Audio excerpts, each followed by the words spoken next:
Bonjour à tous, je suis Vincent Klingbeil et bienvenue dans le Tech Show.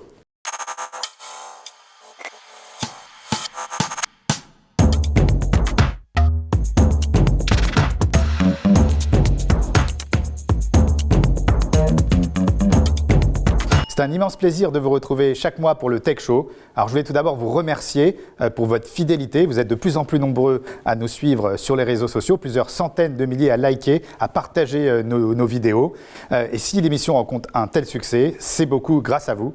Alors vous le savez, le Tech Show, c'est notre rendez-vous mensuel autour de la tech, du digital et des startups. Chaque mois, nous recevons une personnalité influente du monde du digital, dirigeant d'un grand groupe ou entrepreneur à succès. Mais avant de vous dévoiler la célébrité qui nous rejoindra aujourd'hui, voici le sommaire de l'émission. Aujourd'hui dans le Tech Show, Solal nous a préparé un micro-trottoir qui fera, c'est sûr, réagir notre invité. Laurent Gaillette nous expliquera comment externaliser sa cybersécurité. Edwina nous a préparé une interview exceptionnelle autour de la fiscalité. Mode Heads Up sera avec nous pour nous parler de Performance Max. Hervé Bloch sera avec nous en plateau pour le mercato du digital, mais aussi des jeux, des interviews et des défis pour notre invité. C'est tout de suite dans le Tech Show.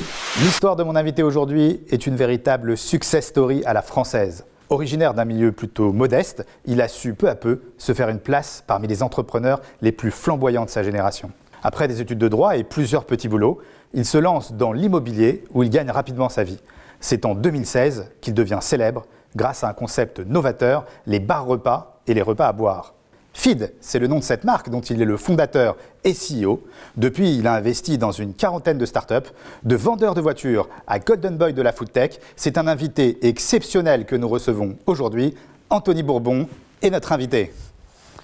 Bonjour Anthony. Bonjour. Bienvenue dans le Tech Show. Je suis vraiment ravi. Ça va je suis ravi de te rencontrer. Merci. Alors, pour la petite histoire, c'est la première fois qu'on se rencontre en vrai. Ouais. Mais on s'était rencontrés sur Clubhouse. C'est vrai. C'est un réseau social sur lequel je crois que vous aviez beaucoup misé à l'époque. Je ne sais pas si on dit tu étais ou tu es toujours, parce que une star de Clubhouse. Peut-être on pourra en parler tout à l'heure.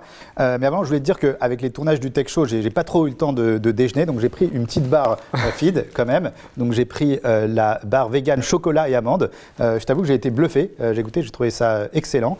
En plus, c'est vegan, ça cale bien. Donc on en parlera aussi tout à l'heure. Mais en tout cas, on voulait te dire qu'on est encore une fois ravis de t'accueillir et qu'on est bluffé par ce que tu as fait. Alors, est-ce que tu peux nous présenter Feed en quelques chiffres, en quelques mots, puis après on rentrera plus dans le détail de cette magnifique entreprise. Yes, merci. Feed, du coup, c'est de la nutrition pour tous les moments de la journée.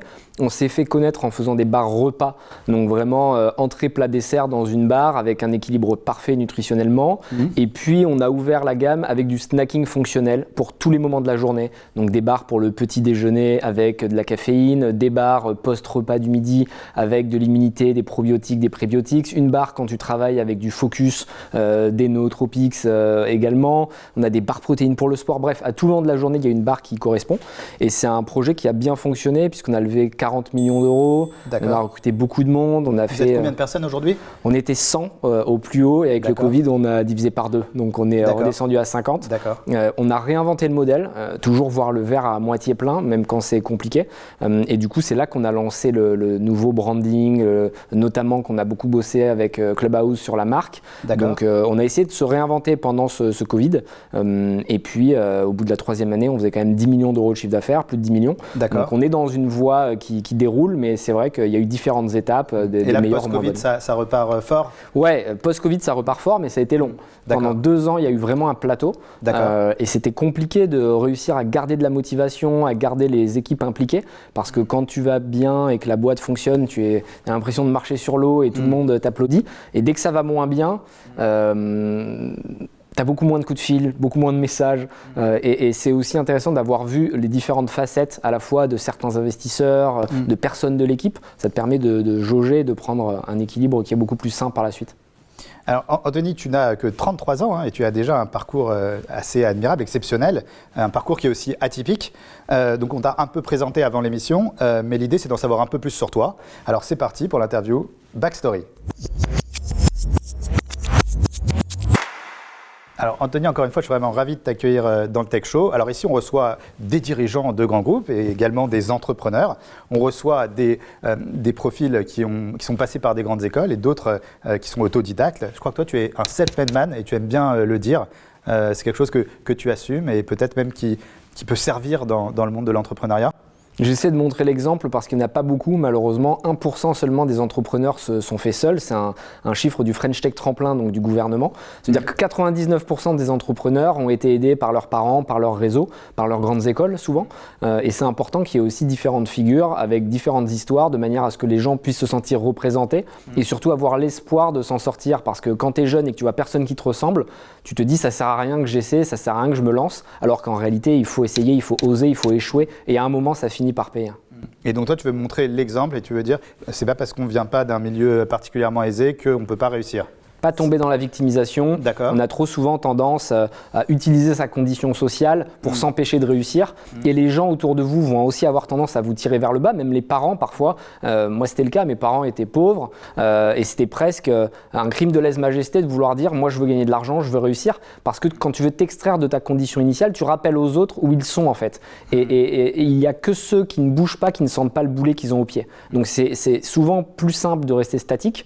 Et quand tu as quelqu'un autour de toi qui veut qui te démontre en fait que tu ne prends pas ta vie à deux mains, ton courage à deux mains, ça gêne. Donc pas de victimisation, de l'ambition, de la passion et pas hésiter à tenter. Anthony, on va commencer l'interview Backstory, mais avant ça, on t'a préparé une petite surprise. Donc on a une petite image. Tu peux nous dire à quoi ça te fait penser?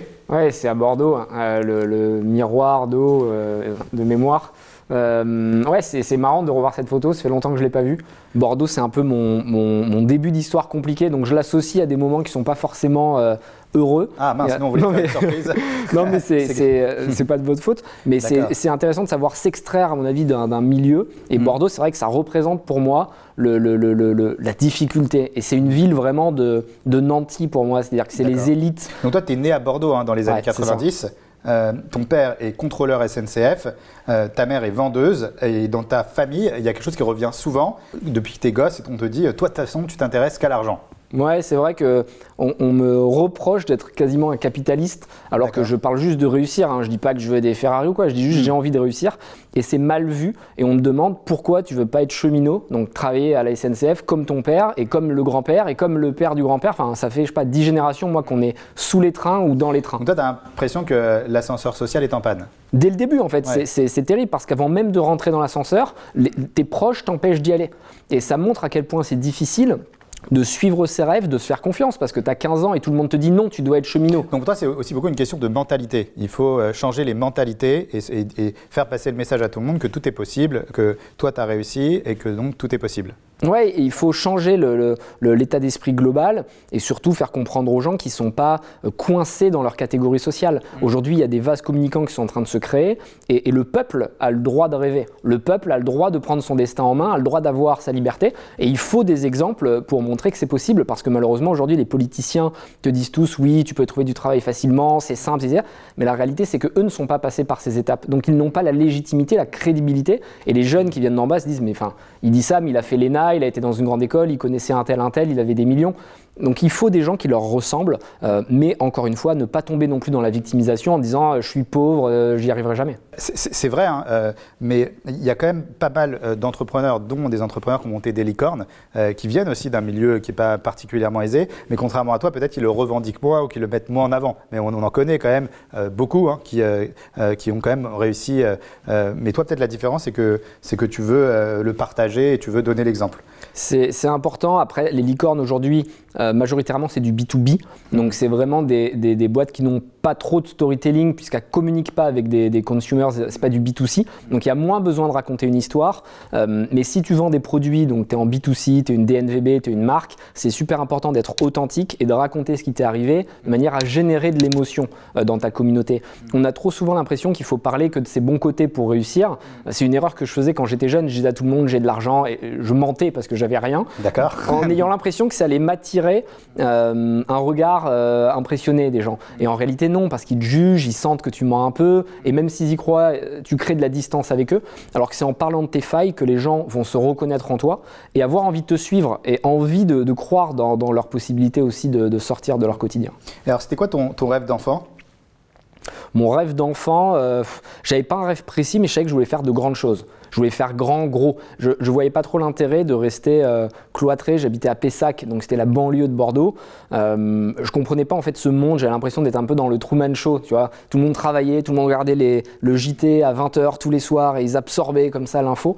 Donc j'avais pas de rêve, mais je voulais partir d'ici. C'était plutôt ça mon rêve, m'extraire de Pessac. À 15 ans, tu te retrouves dans la rue. Alors qu'est-ce qui s'est passé? Est-ce que tu t'es fait virer de chez toi? C'est toi qui décides de partir?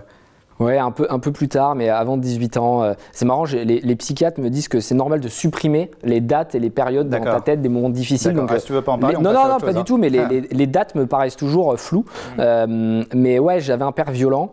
Mère dépressive du coup parce que forcément violence psychologique au quotidien etc avec elle et avec moi et du coup moi j'ai eu cette chance de pouvoir me créer une carapace émotionnelle très tôt parce qu'en fait quand tu es confronté à la violence tu arrives à faire ce qu'on appelle de la défense par la cognition, c'est les psychiatres qui m'ont appris ça évidemment et c'est à dire que tu te coupes de l'émotion extérieure mais le problème c'est que si tu te coupes trop et trop longtemps, tu n'es plus capable de faire preuve d'empathie. Et en fait, c'est un problème parce que dans le business, tu as besoin de sentir l'autre. Et c'est un travail que je fais depuis quelques années, d'essayer de rester protégé par cette carapace, tout en l'ouvrant de temps en temps pour ressentir quand même le feeling des autres. Et ma mère, elle, n'avait pas cette carapace, donc elle a été vraiment très affectée. Je me retrouve à vivre chez elle après le divorce. On est tous les deux perturbés par tout ce qui s'est passé. On n'arrive pas à s'aligner. Et on va dire que pour des raisons familiales, ouais, je me retrouve à la rue très jeune. Et je suis confronté à la réalité. Et encore une fois, je ne veux pas tomber dans le misérabilisme, etc. Parce que c'est aussi ce qui m'a permis de devenir ce que je suis. Donc si je n'avais pas vécu ces moments-là, je pense que je n'aurais pas réussi. Donc encore une fois, essayer de transformer. Ça donnait aussi ta rage et ton envie de... Ah ouais, clairement, la vengeance vient de là. Ouais. Donc, alors là, tu arrives au lycée et tu fais plein de petits boulots et donc tu commences par être vendeur de voitures. Ouais. Avant même d'être vendeur de voitures, je vends des calculettes, je répare des scooters. D'accord. Je fais pas mal de petits jobs. Ouais, j'avais plein de petits trucs, mais je gagnais à coût de 10 euros, 20 euros. C'était vraiment. Quand tu dis ça aujourd'hui, ça fait bizarre, tu vois. Mais je pense qu'il n'y a pas de petites économies et qu'il faut avoir cette capacité de résilience avec un objectif. Et quand tu gagnes 10 euros, les économiser. Parce que tu peux t'acheter des pains au chocolat, des bonbons, des trucs, des t-shirts. Mais la réalité, c'est que quand très tôt tu apprends à économiser, tu gardes ces réflexes de pauvre ou d'anciens pauvres. Et ça, c'est quand même important, tu vois. Et ouais, petit à petit, à force de vendre des scooters, d'acheter des scooters, je le fais avec des voitures. J'importe pas mal de voitures d'Allemagne, etc. Et ouais, j'ai un ou deux soucis avec Tracfin parce que du coup, à l'époque, comme j'achète trop de cartes grises, ils me disent attends, c'est un truc professionnel. Et donc, du coup, je suis convoqué pour expliquer qu'en fait, non, bon, ils ont plus pitié de moi qu'autre chose en réalité. Donc, ouais, je fais plein de petits boulots différents, toujours en étant obsédé par ce que je fais et en essayant d'être le meilleur. C'est-à-dire que quand j'achète des voitures, je vais acheter la même voiture tout le temps. Je me souviens à l'époque, c'était des Audi A6 2.7 TDI. Donc c'était vraiment, je n'achetais que ce modèle, ce qui fait que je le connaissais par cœur. Et je savais quelle était la cote précise entre 50 000 et 60 000 km, quel était le pack, quelle était la finition. Et ça me permettait de réagir vite. Et encore une fois, je pense que c'est en maîtrisant ta verticale que tu peux réussir à être bon et donc à être un des leaders. Et donc ensuite, après, tu fais des études de droit. Peut-être tu veux me parler de cette expérience. Ouais, je pense, peut-être la pire expérience de ma vie avec la rue. Le droit où pendant 5 ans, j'ai pu observer des adolescents ou des étudiants apprendre par cœur des centaines de pages en oubliant tout esprit critique et en les recrachant lors des examens, mais vraiment par cœur. C'est-à-dire qu'on ne te demandait pas du tout de changer les paragraphes. Tu devais mettre le titre, la définition, et c'était atroce. Donc même là, j'ai réussi à le faire en mode entrepreneur. Je payais des chargés de TD pour faire la dissertation à ma place. Je faisais des trucs incroyables. Et j'allais pas en cours en fait. Je faisais du business et j'avais des gens qui allaient en cours. Et vu que c'était récité par cœur, le soir, j'avais le même cours. Les études t'ont pas plu et donc non, c'était horrible. Je trouve que le système de l'éducation nationale est atroce, qui tient pas compte du tout des plaisirs de l'enfant. On fait tous des matières qui nous ont jamais servi. Enfin, qui a refait de la flûte à bec depuis le collège, qui a révisé, je sais pas, entre Saturne et Pluton, qui est le plus proche de la Terre, à part c'était passionné de l'espace. Ça te donne un petit bagage, une petite culture générale. Ouais, mais on l'a tous oublié. Je suis sûr que dans la salle, là, on fait le test. Qui c'est Pluton, Saturne le plus proche? Il y a peut-être 2 personnes qui le savent, quoi. Donc se concentrer plutôt sur les passions du jeune et se servir de ses passions pour aller lui enseigner le reste du bagage culturel. Et donc c'est à cette époque que tu te lances dans l'immobilier, donc ta première, enfin c'est pas ta première, une des aventures entrepreneuriales. Et donc tu fréquentes le gratin bordelais et donc tu utilises la capacité d'endettement de tes amis pour faire de l'immobilier, c'est ça? Ouais, c'est ça, être capable de faire le caméléon, donc de s'adapter à toutes les classes sociales. Moi j'ai toujours eu cette chance de parler avec les plus pauvres vraiment les personnes dans les situations difficiles, dans l'illégalité même parfois. Comment parler avec les plus riches, les aristocrates, les héritiers qui n'ont jamais rien foutu de leurs 10 doigts, mais j'arrive à leur renvoyer le message qu'ils attendent. Et ils aiment bien s'encanailler, ils aiment bien parler avec les gens différents. Donc j'utilise ce qu'on appelle des club deals. Donc je fais des groupes de personnes avec des pauvres comme moi qui vont travailler dur le soir et la nuit sans poser de questions, et des riches qui eux ne veulent pas travailler mais ont une capacité d'endettement qui est énorme. Donc on fait des SCI, on se met dans la même SCI, et il y en a qui vont avoir un levier bancaire et qui vont nous apporter de l'argent et de la dette, d'autres qui vont travailler très dur, d'autres qui vont nous apporter les bons plans, et on se répartit comme ça le capital entre nous. Et du coup, là tout ça le a monde bien est content. fonctionné. Ouais, ça fonctionnait. Alors on a fait des mauvais coups, plusieurs fois j'ai gagné, d'autres fois j'ai perdu, mais en tout cas j'ai appris à chaque fois. Et je pense que c'est le plus important quand on a entre 18 et 30 ans, c'est d'échouer au maximum de manière à emmagasiner de l'expérience et après de plus refaire les mêmes erreurs. Alors j'ai entendu dire que tu as été 3 fois millionnaire et que tu as ensuite 3 fois tout reperdu. Donc d'abord, est-ce que c'est vrai? Et ensuite, est-ce que tu es redevenu millionnaire après quand même? 2 fois, j'étais 2 fois millionnaire, j'ai reperdu, et la 3e fois, là, c'est la bonne, quoi. D'accord. Donc là, j'ai tout sécurisé, j'ai tout mis au carré. Et comment tu avais perdu? C'est des mauvais investissements? Ouais, mauvais coup, mauvais investissement, l'appât du gain. Souvent, l'appât du gain, c'est terrible, tu veux gagner trop vite. C'est lié souvent à l'ambition. Donc il faut réussir à être ambitieux, mais pas aller dans la précipitation. Mais du coup, ça m'a quand même bien servi de leçon, parce que les 2 fois, ça m'a bien calmé. Mais j'ai toujours eu cette chance de prendre avec le sourire. Et donc plutôt que de tomber, tu vois, dans la complainte, je me marrais. Et je me souviens d'une fois, j'étais sur mon lit, à moitié en dépression, mais je rigolais. Je me dis là, t'as vraiment été mauvais, faudra que tu t'en souviennes. Et le lendemain matin, pour le coup, je repartais avec quasiment une innocence, tu vois, et une envie de réussir, qui faisait que j'étais un éternel insatisfait, mais aussi un éternel optimiste. C'est-à-dire que je n'étais jamais triste. C'est important l'optimisme quand on est entrepreneur? C'est la clé. Selon moi, si t'es pas optimiste, tu peux pas réussir, parce que être entrepreneur, c'est enchaîner des échecs au quotidien. Là, depuis ce matin, j'ai au moins 3-4 problèmes qui sont tombés. Il a fallu les résoudre, et c'est pas grave, tu vois. Mais si à chaque fois que j'ai un problème, je me mets à pleurer, je m'en sors pas, quoi. Et puis un jour, tu es en Suisse, je crois, tu manges mal, tu cherches un truc pour te nourrir sainement et rapidement, et c'est comme ça qu'est née l'idée de Feed. C'est ça, ma copine de l'époque vit en Suisse, parce que je vais me taper un contrôle fiscal sinon, donc je précise. Mais ma copine de l'époque vit en Suisse, et c'est vrai que je m'ennuie, et le midi là-bas, tu fais pas tes courses parce que tout est très cher. C'est-à-dire que c'était à Genève, c'est un truc de ouf. Et du coup, je mange des pâtes, machin, je saute les repas, et je sens que je suis pas en forme, et je voyage beaucoup entre-temps. Et du coup, je fais des allers-retours aussi avec la Suisse pour aller la voir. Et je réalise qu'il me faut une solution qui soit complète, pas chère, pratique, et c'est là que j'ai l'idée de faire un tableau nutritionnel, donc un Excel, qui va répertorier l'ensemble des besoins d'un humain classique sur les bases de l'EFSA, l'Agence européenne de l'alimentation. Et en fait, je réalise qu'un humain, ça a besoin de macronutriments et de micronutriments. Donc les macros, c'est protéines, lipides, glucides, fibres, et les micros, c'est vitamines, minéraux, oligo-éléments. Et quand tu joues avec les ingrédients, flocons d'avoine, graines de sarrasin, farine de lin, tu arrives à remplir différentes cases, et je rajoute des vitamines que j'achète à la pharmacie. Je réalise qu'en fait j'ai tous mes besoins, je mélange tout ça dans de la poudre, je mets de l'eau, je secoue, et ça me fait un shaker, un repas complet. C'est ultra céréalier au début, c'est brut, on va dire, de décoffrage, mais j'ai pas faim. Donc je sais que j'ai fait le plus dur, que la satiété, j'y réponds, et après j'optimise les recettes. Alors là, sur une barre comme celle-ci, par exemple, c'est combien de calories? Alors ça, c'est une barre protéine, donc ça n'a pas vocation à être un repas complet, mais tu vas avoir 100 calories à peu près sur une barre de prot, et tu as surtout entre 15 et 20 grammes de décharge protéinique. Anthony, quand on a posé la question aux équipes du Tick Show, beaucoup pensaient que Feed, c'était une boîte américaine. Du coup, on a Solal de la société Blue Lemon qui allait demander aux gens dans la rue de quel pays venait cette marque, et il en a profité pour faire goûter aux gens. C'est parti pour le micro-trottoir de Solal. Salut Vincent, c'est Solal, et aujourd'hui on est parti dans la rue pour demander aux personnes si elles connaissaient Feed et savoir surtout ce qu'elles en pensaient. C'est parti. Est-ce que tu connais la marque de food Feed? Feed. Je connais que Kellogg's. Ça s'appelle Feed. Feed, non. C'est des barres et des protéines et des trucs comme ça. C'est des trucs de compléments alimentaires un peu, je crois. Mais c'est pas la boisson là où il y a où il y a tout en un? D'après vous, d'où vient la marque Feed? D'où ça vient? Feed, ça sonne américain. Et si je vous dis que c'est français? Français? Qui va être mon associé? Ah, c'est la barre protéinée là? Je te disais que tu avais des repas en boisson et dedans tu avais tout pour subvenir aux besoins de ta journée. Est-ce que tu boirais? Bah ouais, pourquoi pas, pour essayer. Tu fais du sport toi? Un peu, ouais. Et tu prends quoi après le sport par exemple? De la masse. J'ai mangé riz, j'ai mangé côtelette et j'ai mangé protéines. Est-ce que tu boirais une boisson pour remplacer éventuellement ou non un repas? Oui, pourquoi pas, ouais. Bah je sais pas si c'est vraiment nutritif et que ça cale, ouais, franchement, pourquoi pas tester hein. Et si je te dis qu'il y avait des barres de chocolat avec dedans toutes les ressources nécessaires pour ton corps, tu la mangerais? Bah ouais, Ça te dit de goûter? vas-y. Bah je suis chaud. Banane chocolat, ok. J'arrive à l'ouvrir. Ah, ça j'ai les mains froides, j'arrive pas, ouais je veux bien. Tu penses quoi du packaging?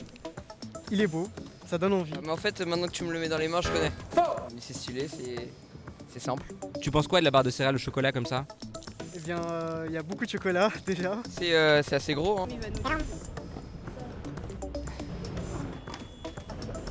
Ouais c'est trop bon, ça c'est bon hein.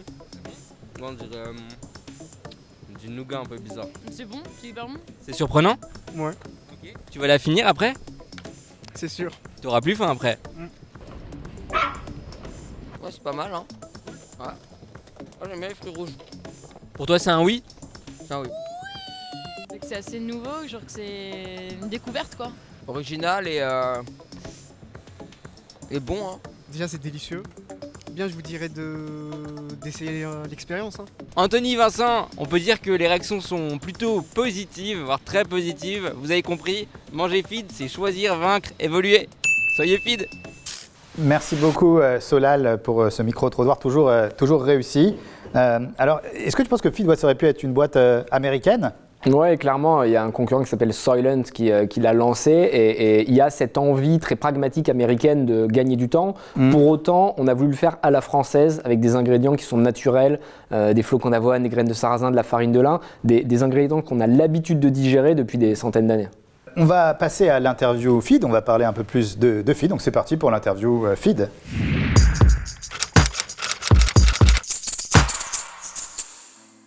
Alors Anthony, on va parler de Feed. Alors d'abord, est-ce que tu peux m'expliquer comment ça marche Feed? Feed, c'est de la nutrition pour tous les moments de la journée. Donc, quelle que soit ton activité, tu as une barre qui est adaptée. Ça part du matin avec des barres énergétiques et de la caféine à l'intérieur, jusqu'à la barre où tu vas te concentrer avec des nootropics, la barre immunité quand c'est l'hiver, qu'il y a un changement de saison, 1 milliard de prébiotiques, de probiotiques, la barre protéinée quand tu vas au sport. Chaque situation, il y a une barre. Situation, donc, avant un examen, pour être serein, nootropics. il y a barre avant examen. Exactement, et ça te permet d'apporter des nutriments à ton cerveau, que ce soit plus fluide, d'avoir moins de fatigue et d'être plus concentré. Et du coup, est-ce que tu as des clients qui font des régimes 100% feed et qui mangent que des barres feed toute la journée? Ouais, il y en a, c'est pas ce qu'on défend le plus, mais on a des cures de feed light, ça s'appelle. Donc c'est parfait pour après les fêtes, là aujourd'hui on en vend énormément. Tu vas manger 2 repas feed par jour, une fois le matin, une fois le soir, ou une fois le matin, une fois le midi, c'est comme tu préfères. Et tu alternes avec un repas complet une fois par jour, et ça te permet d'avoir l'intégralité de tes besoins sans avoir envie de grignoter tout au long de la journée. Alors, on a vu que Feed avait connu une assez grosse croissance. Comment tu as utilisé le digital, le numérique, pour faire grossir Feed? Nous, c'était la clé de la stratégie. On a beaucoup utilisé les réseaux sociaux, l'acquisition sur Facebook, la presse aussi, les médias. Donc, on a vraiment tout focus sur le digital et je pense qu'aujourd'hui, une marque qui veut réussir, elle est obligée d'en passer par là. C'est terminé l'époque où tu pouvais avoir une présence uniquement en offline, en magasin. Et aujourd'hui, le digital, ça représente quel pourcentage de votre chiffre d'affaires? On est à 50-50 avec le offline, mais les 2 premières années, c'était quasiment que du online. D'accord. Donc, important de commencer par l'online pour matraquer. Et une fois que tu as matraqué, tu peux ouvrir du offline. Et aujourd'hui, vous êtes présent dans combien de grandes surfaces? 5000. 5000 grandes surfaces, donc tout type de des pharmacies, des salles de sport, mais 5000 points de vente. D'accord. Et donc, c'est combien de barres vendues chaque année? Chaque année, c'est énorme. C'est énorme. Je n'ai même pas le chiffre, mais c'est beaucoup. D'accord. Initialement, Feed, c'était du repas en poudre. Maintenant, ce sont des barres comme celle-ci. Comment les professionnels de l'agroalimentaire vous ont regardé la première fois quand ils ont entendu parler de vous? Ils ont rigolé. Et c'est Arthur Schopenhauer qui disait que toute innovation passe par 3 stades. Elle est d'abord ridiculisée, ensuite violemment combattue pour finalement être considérée comme ayant toujours été évidente. C'est exactement ce qu'on a vécu. Et toutes les innovations d'ailleurs en passent par là. Le micro-ondes, le surgelé, Uber, Airbnb, les grandes innovations, les gens leur disent c'est n'importe quoi. Au début, et là, vous êtes à la 3e étape ou pas encore? Là, on est entre la 2 et la 3. Là, on est entre le combat et la réussite. Et tu réponds quoi aux gens qui disent que tu veux tuer la gastronomie? C'est qu'ils n'ont rien compris parce qu'au final, Feed, c'est une alternative, une option. Et on n'est pas là pour opposer la cuisine traditionnelle et ce qu'on pourrait appeler la smart food, mais plutôt les utiliser tous les deux de manière à avoir une nutrition globale cohérente. C'est-à-dire que tu vas pas manger tous les jours dans un gastro comme tu vas pas manger tous les jours du feed. Et comment tu vois l'avenir des repas, enfin de ce marché, des snacks et des boissons dans les shakers là, comment tu vois l'avenir de ce business? Il y aura deux usages, à mon avis, les moments où tu as envie de te faire plaisir, tu as envie de kiffer. Donc là, tu vas cuisiner, tu vas aller au restaurant, tu vas vraiment passer du temps social. Et puis, tu auras les moments pragmatiques. Et on y vient de plus en plus. Il faut savoir qu'il y a 2 Français sur 3 qui mangent de manière nomade une fois par jour. Donc pas à table, mais en déplacement. Il y a 2 Français sur 3 qui sont en surpoids. Il y a 1 Français sur 5 qui est obèse. Il y a 2 Français sur 3 qui font pas assez de sport. Donc les chiffres sont quand même affolants. Et ça montre qu'il faut réinventer son usage, réinventer sa consommation. Et Feed vient offrir cette possibilité. Et donc, tout à l'heure, tu nous en as parlé brièvement, mais est-ce que le Covid, ça a eu quoi comme effet cette période de confinement et le fait d'être en télétravail, là aujourd'hui, le télétravail est de plus en plus généralisé, au moins 3 à 4 jours par semaine. Quel impact ça a sur ton business? Est-ce que les gens continuent de manger des bars chez eux ou est-ce que c'est justement plus quand on est nomade qu'on a besoin d'utiliser ce genre de repas? C'est intéressant et paradoxal en même temps parce qu'au tout début ça a été compliqué parce que les gens avaient le temps de cuisiner chez eux donc ils n'avaient pas forcément besoin de feed, ils n'allaient plus à la salle de sport, ils étaient moins dans les transports en commun qui est un lieu vraiment adapté à feed, que ce soit l'avion, le train, plutôt que de manger un sandwich à 10 balles, tu manges un feed, c'est beaucoup Un plus... feed à combien justement alors? Il vaut combien? C'est entre 2,50 et 3,50. D'accord. Donc c'est beaucoup plus abordable tu vois, qu'un repas classique où tu vas acheter entrée plat dessert ou un soda plus un plateau machin.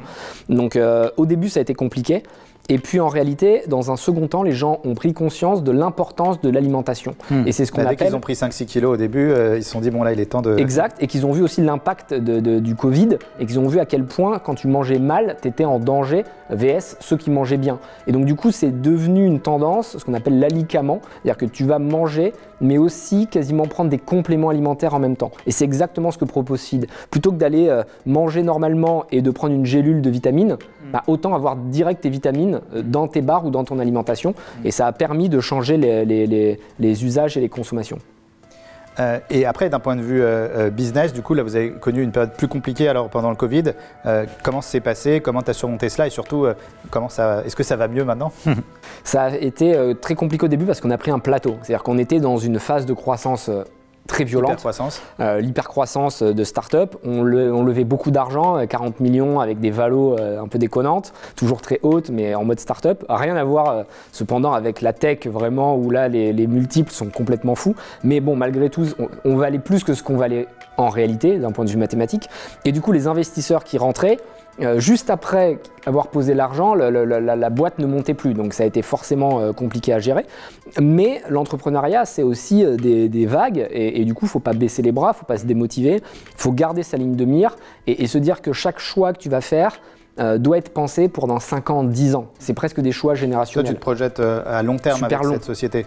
À long terme, et dans tous les cas... C'est plus un coup, comme tu faisais avant. Non, là, c'est plus du tout un coup. C'est une aventure qui est carrée, qui doit rapporter gros, et qui me parle aussi et qui est le prolongement naturel de mon histoire. Et ça, c'est super important. Je pense que chaque entrepreneur doit avant tout se poser des questions sur sa vie, comprendre qui il est, quelle est sa mission de vie, avant d'enclencher une aventure entrepreneuriale, parce que cette dernière va être un peu le prolongement de son histoire et va être un peu une sorte d'amplificateur de message. Et donc, si tu n'as pas ton message à titre perso, tu ne peux pas bien l'avoir. Et Feed, tu vois, c'est exactement aligné avec ce que j'ai fait. La rue, je mangeais mal, c'était compliqué, Feed y répond. Ensuite, quand j'ai gagné de l'argent, je voyageais tellement que j'avais pas le temps de manger, Feed y répond. Je faisais beaucoup de sport quand j'étais jeune et du coup, je pesais. Quoi comme sport? J'ai de la natation. D'accord. Beaucoup de natation, sport de combat, machin, bon bref. Et je pesais quasiment ce que je mangeais. Et du coup, Feed y répond aussi. Aujourd'hui, il y a plein de sportifs qui utilisent Feed. Il y a plein de champions olympiques, plein de champions du monde.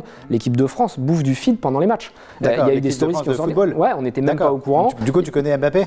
Mbappé, non, mais j'en connais plein d'autres. Kylian, je ne le connais pas encore, mais on va organiser ça. D'accord.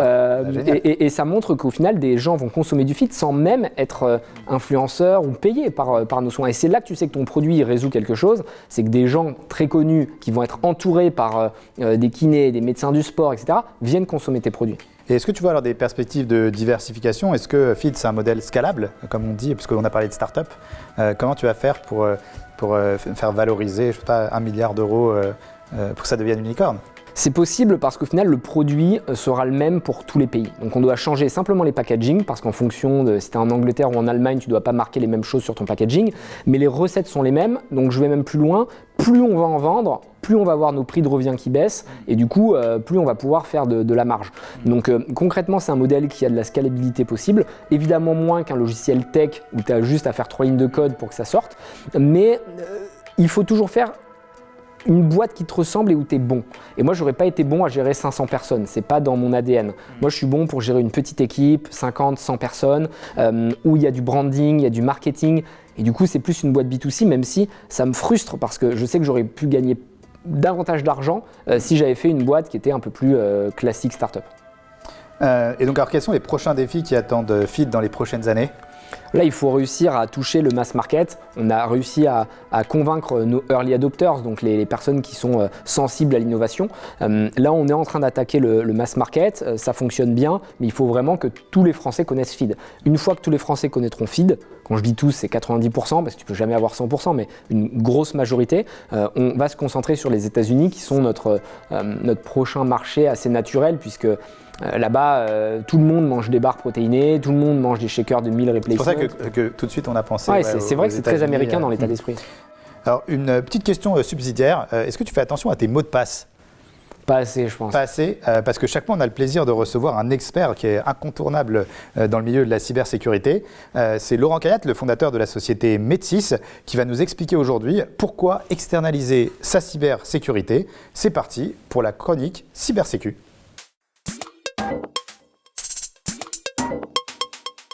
Bonjour Vincent, merci pour tes invitations répétées. Je vais vraiment commencer par croire que mes chroniques techniques sont passionnantes. Aujourd'hui, j'ai essayé de vous parler d'un sujet qui me tient à cœur, la cybersécurité, et plus précisément l'externalisation de cette cybersécurité. En fait, l'externalisation est une pratique très courante dans les entreprises et notamment en informatique. Pourtant, la cybersécurité reste un domaine à part. La survie même de l'entreprise en dépend. Tout l'art du directeur ou du responsable de la sécurité est de trouver le bon équilibre entre compétences internes et externalisation. Externaliser sa cybersécurité peut sembler risqué, pourtant cette pratique est courante, aussi bien dans les PME et ETI que dans les plus grandes entreprises. On a évalué le marché mondial à près de 50 milliards d'euros en 2025. Mais quels sont les services que nous pouvons externaliser? Personnellement, j'aurais tendance à dire tout. Dans les petites entreprises, il est possible d'externaliser le rôle de responsable sécurité et ainsi accompagner une direction générale dans la mise en place de politiques de sécurité, dans la définition d'un plan de reprise d'activité ou encore dans la mise en place de processus RGPD. Dans les entreprises de plus grande taille, disposant en interne d'une équipe cyber, les accompagnements sont différents, souvent plus techniques. Ils consistent à analyser en 24/7 l'ensemble des composants informatiques et réseaux et de réagir immédiatement en cas d'attaque. Ce type de service est souvent connu sous le nom de SOC, ou micro-SOC. Ces dispositifs humains sont vraiment très appréciés car les équipes du prestataire disposent d'une expertise très pointue sur l'ensemble des solutions du marché, ce qui n'est pas forcément évident en interne. Chez Medsys, nous avons depuis maintenant quasiment 3 ans un centre de service spécialisé avec des équipes d'ingénieurs qui assurent en temps réel la cybersécurité de plusieurs dizaines de nos clients. Si vous souhaitez être accompagné, n'hésitez pas, prenez votre téléphone et appelez-nous. Allez, il est temps de rendre la parole à Vincent et de vous dire à bientôt dans un prochain Tech Show.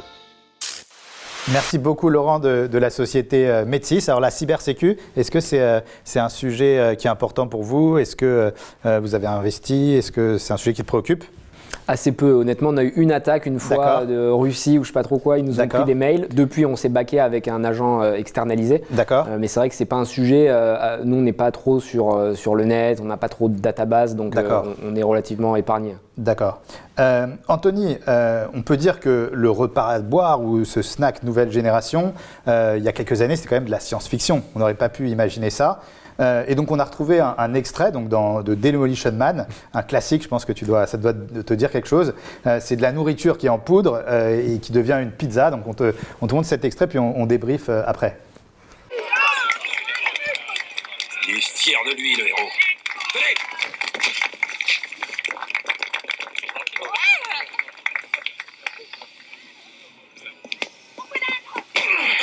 Fais pas ça, non!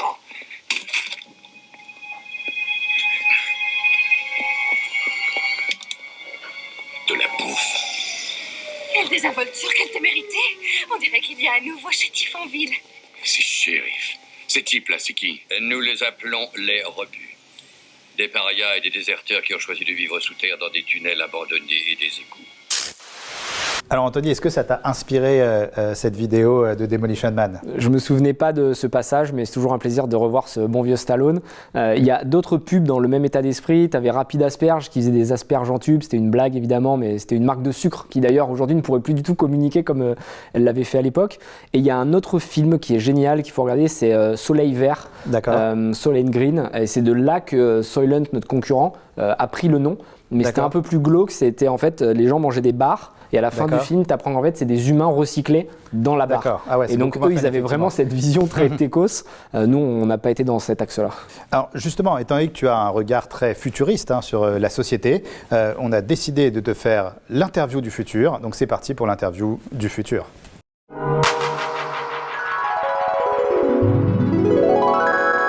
Donc, on est dans 50 ans, tu as 83 ans, et tu nous dis si tu y crois ou si tu n'y crois pas. Ok. Est-ce que tu crois qu'il y aura des voitures volantes? C'est sûr qu'il y aura des voitures volantes, je crois qu'il y en a déjà une ou deux, mais je pense pas que ce sera le moyen privilégié. J'ai étudié la question parce que j'aime beaucoup. En fait, il y a un truc qui s'appelle la gravité et qui fait que c'est naturellement gratuit. Donc les voitures vont être collées à la planète et ne vont pas avoir d'effort pour en profiter. Alors que si tu veux t'extraire de la gravité par un avion, tu dois dépenser écologiquement du carburant. Et donc c'est pas du tout responsable. Et je pense que la responsabilité, l'éco-responsabilité, ça va être la clé de ces futures années. Est-ce qu'il y aura de la nourriture en tube ou en pilule? Ouais, c'est sûr. D'accord. Est-ce qu'il y aura des voyages immersifs sans bouger de chez soi?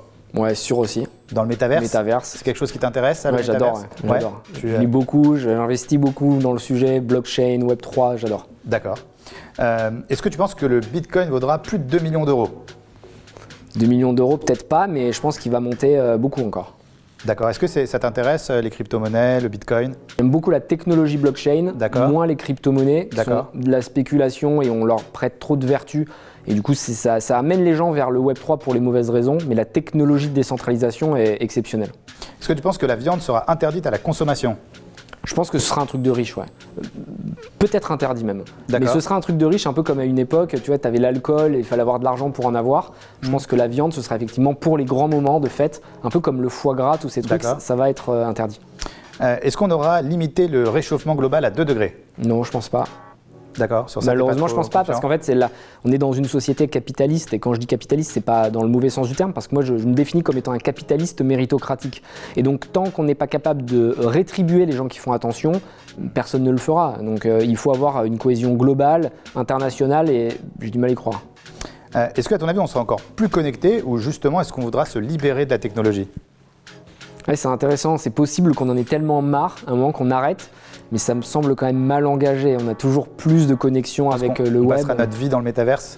Il y a de grandes chances qu'on passe plus de temps dans le métaverse que dans la réalité, ouais. Et ça, c'est pas quelque chose qui te fait peur? Non, parce qu'au final, le métaverse, je le vois pas comme un ensemble unique, je le vois plutôt comme une multitude de métaverses. Et on y est déjà en fait. Les gens ont peur de l'avenir, mais on est dans un métaverse. Aujourd'hui, tu fais des visios, tu es sur Slack, tu parles avec tes amis par WhatsApp, tu mets tes photos sur Instagram. Tu as différentes personnalités, donc différents avatars. Quand tu es sur Facebook, tu n'es pas la même personne que quand tu es sur Insta ou que quand tu es sur Slack. Je pense que le métaverse sera plus important que le vrai monde? Ouais, en tout cas, on y passera plus de temps. Est-ce que ce sera enfin l'avènement, l'avènement des robots? Je pense qu'il y aura de plus en plus de robots, mais pas dans le mauvais sens du terme. Le robot va décharger l'homme de charges inutiles, enfin de métiers inutiles, et du coup l'humain aura plus de temps pour se concentrer sur des trucs avec de la valeur ajoutée. Donc moi je suis pour les robots, même si évidemment on a tous peur de finir comme dans iRobot ou je sais pas quel film où ils prennent le contrôle, mais je pense qu'on en est encore loin et à nous de bien choisir ce qu'on leur demande de faire. Est-ce que dans 50 ans tu auras racheté Apple? Ouais, j'aimerais bien, ouais, mais franchement Apple valorisé 3 milliards. 3 milliards là récemment. Ouais. Exactement. 3000 milliards. Est-ce que dans 50 ans, Clubhouse fera enfin son grand retour? J'espère aussi parce qu'il me reste 30 000 followers dessus. Tu avais adoré Clubhouse, tu t'es beaucoup investi sur ce réseau social. J'avais parié dessus parce qu'il y avait une forte traction. Ça a échoué, mais encore une fois, ce n'est pas un échec parce que pendant X mois, on a pu avoir de la notoriété gratuite et des points de contact avec les consommateurs. Donc, même si ça peut paraître décevant parce qu'on avait vraiment, on s'y était investi, on n'avait pas su le temps, c'est la vie. Et sur le prochain réseau qui va arriver, est-ce que c'est Discord, est-ce que c'est Telegram qui monte en force? Tu remettras la même énergie. On sera là. D'accord. Et dans 50 ans, est-ce que tu reviendras au Tech Show? Avec plaisir. Ah, ça c'est une très bonne nouvelle. Merci beaucoup Anthony. Donc maintenant nous avons le plaisir d'accueillir Maud d'Adds Up Consulting qui chaque mois elle vient expliquer le digital à sa grand-mère. Le digital c'est quelque chose quand même de compliqué. Donc c'est parti pour la rubrique de Maud d'Adds Up Consulting. J'explique le digital à ma grand-mère.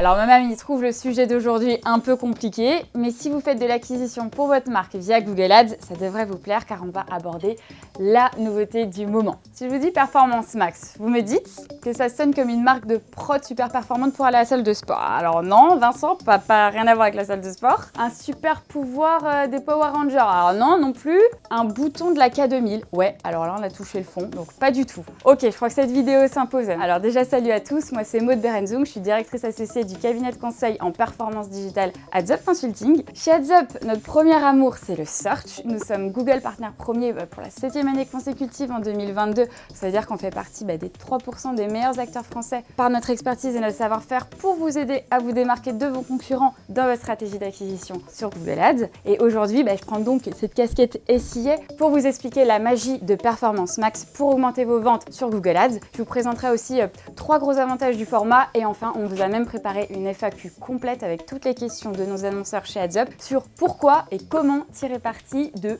PMax pour les intimes. Donc Performance Max, c'est quoi? Alors c'est un nouveau type de campagne qui va vous permettre d'augmenter vos performances sur Google Ads et qui a été conçu pour tirer le meilleur parti à la fois de la publicité et de l'automatisation. L'automation, mamie. Alors l'une des particularités des campagnes PMax, c'est leur capacité à couvrir l'ensemble du réseau Google. Vous avez le search, le display, Discover, Gmail, Maps, YouTube. Vous allez donc pouvoir diffuser les annonces d'une même campagne sur tous ces canaux en comptant sur l'automatisation pour rendre votre diffusion des annonces vraiment optimale et pour atteindre l'objectif que vous vous êtes fixé. Alors aujourd'hui, en moyenne, elle génère à peu près déjà 13% de conversion supplémentaire pour un coût de conversion qui est unique, ISO ou inférieur même. Cette amélioration, elle va présenter 3 avantages. Ça va, vous permettre d'augmenter vos conversions et leur valeur. L'automation, elle permet d'optimiser votre budget et vos enchères sur l'ensemble des canaux pour l'aider à saisir de nouvelles possibilités, des opportunités de conversion en temps réel. Le petit 2, c'est que ça va vous permettre de trouver de nouveaux clients. L'automation, cette fois-ci, elle aide à trouver de nouveaux segments d'audience, à se positionner sur des ciblages qu'on n'aurait pas forcément pu déceler sans le machine learning en fait. Et petit 3, ça vous permet d'obtenir plus d'informations. Les campagnes Performance Max, elles font partie de la page Insight. Vous accédez en fait à des informations précises sur le fonctionnement de l'automation pour mieux comprendre son impact sur vos conversions tout simplement. Je termine avec une rapide FAQ des 10 questions les plus posées sur Performance Max par nos clients. Mais si vous en aviez d'autres, vous avez mon mail juste en dessous. Normalement, quelque part. N'hésitez surtout pas à nous écrire. C'est parti. Première question. Est-ce que Performance Max est recommandé pour identifier le potentiel d'un nouveau marché? Yes, tout à fait. N'hésitez surtout pas à le tester. Vous pouvez lancer vos campagnes Performance Max en parallèle d'ailleurs de vos campagnes existantes pour challenger ça. Autre question. Comment gérer les temps forts ou adapter le message par catégorie produit? Alors, vous avez cette possibilité en créant différents groupes d'assets pour pousser un message promotionnel ou un produit et vous pouvez aussi mettre en pause si nécessaire. Une autre question, c'était y a-t-il des possibilités d'ajustement saisonnal ou des fonctionnalités similaires? Alors, il n'y a pas ces possibilités pour le moment de façon directe. Performance Max n'apparaît pas dans la liste, mais vous avez la possibilité de le faire de façon indirecte à travers d'autres formats de campagnes compatibles comme les shopping campaigns ou le display. À noter que ces fonctionnalités complètes, elles viendront plutôt en Q2. Quel est le délai moyen? Donc nous ont demandé nos clients pour récupérer toute la donnée de la campagne Google Smart Shopping historique. Alors là c'est très simple, la transition elle se fait en un clic et l'outil va vraiment conserver l'apprentissage de la campagne SSC préexistante. Quid des campagnes shopping classiques? Quel est le meilleur timing pour faire le switch vers Performance Max? Alors les campagnes shopping classiques, elles ne changent pas. En revanche, ce que vous pouvez, c'est volontairement les migrer vers un format Performance Max. Et côté timing, le plus tôt des mises à disposition de l'outil de migration sera le mieux. En revanche, ce qu'on vous conseille, c'est de quand même réaliser un premier test sur une première catégorie de produits préalablement. Quelles sont les stratégies d'enchères disponibles? Vous avez 4 stratégies d'enchères disponibles. Vous avez le Max Conversion, le Max Conversion Value, le Mamie Accroche-toi, le TCPA et enfin le TROS. Quels sont les outils de mesure compatibles et quelles sont les échéances? Alors, il faut que vous sachiez qu'avec Performance Max, la plupart des outils de tracking tiers peuvent être utilisés s'ils sont déjà compatibles avec les autres types de campagnes que vous avez aujourd'hui. Performance Max, il est compatible par exemple avec Google Analytics 4. On a aussi eu la question, sera-t-il possible de télécharger les termes de recherche? Alors, malheureusement, vous n'aurez pas cette possibilité pour le moment. Il n'y a encore pas la compatibilité avec les Ad Customizers non plus, mais patience, ça devrait arriver. Est-ce qu'il est possible de mettre en place plusieurs annonces par groupe d'annonces? Alors oui, c'est tout à fait possible et les annonces seront générées automatiquement à partir des assets fournis tout simplement dans le groupe d'assets. Ce qu'on peut se demander, c'est qu'en est-il de la période d'apprentissage des campagnes Performance Max? Et bien, à l'instar en fait de vos campagnes Search, vous aurez à peu près un délai d'apprentissage de 2 semaines. Voilà, c'est tout pour cette FAQ. Vincent, j'espère que désormais les campagnes Performance Max n'auront plus de secrets pour toi et pour les spectateurs du Tech Show dans vos campagnes d'acquisition sur Google Ads en 2022. De mon côté, je reste à disposition si vous aviez d'autres questions. Surtout, n'hésitez pas si vous voulez être mis en relation avec un expert de votre verticale. À bon entendeur, salut à tous. Merci beaucoup Maud. Maud d'AdsUp Consulting, c'est passionnant ce sujet, on en parlait tout à l'heure rapidement, le métaverse. Anthony, tu as pour habitude de toujours comparer les riches, les pauvres, c'est vraiment un sujet dont tu parles énormément. C'est pourquoi on a décidé de faire une interview un peu originale. C'est l'interview gosse de riche ou gosse de pauvre.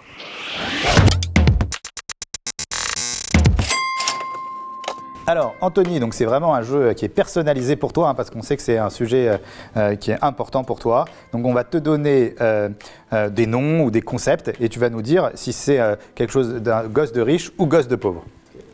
Alors, garder ses tickets resto pour faire un gros resto. C'est un truc de pauvre, ça, gosse de pauvre. D'accord. Faire attention à ce qu'on dépense. Pauvre aussi. Il y a quand même des riches qui peuvent faire aussi attention. Non, ils n'ont pas la valeur de l'argent, c'est impossible. D'accord. Sarkozy. Ah oui.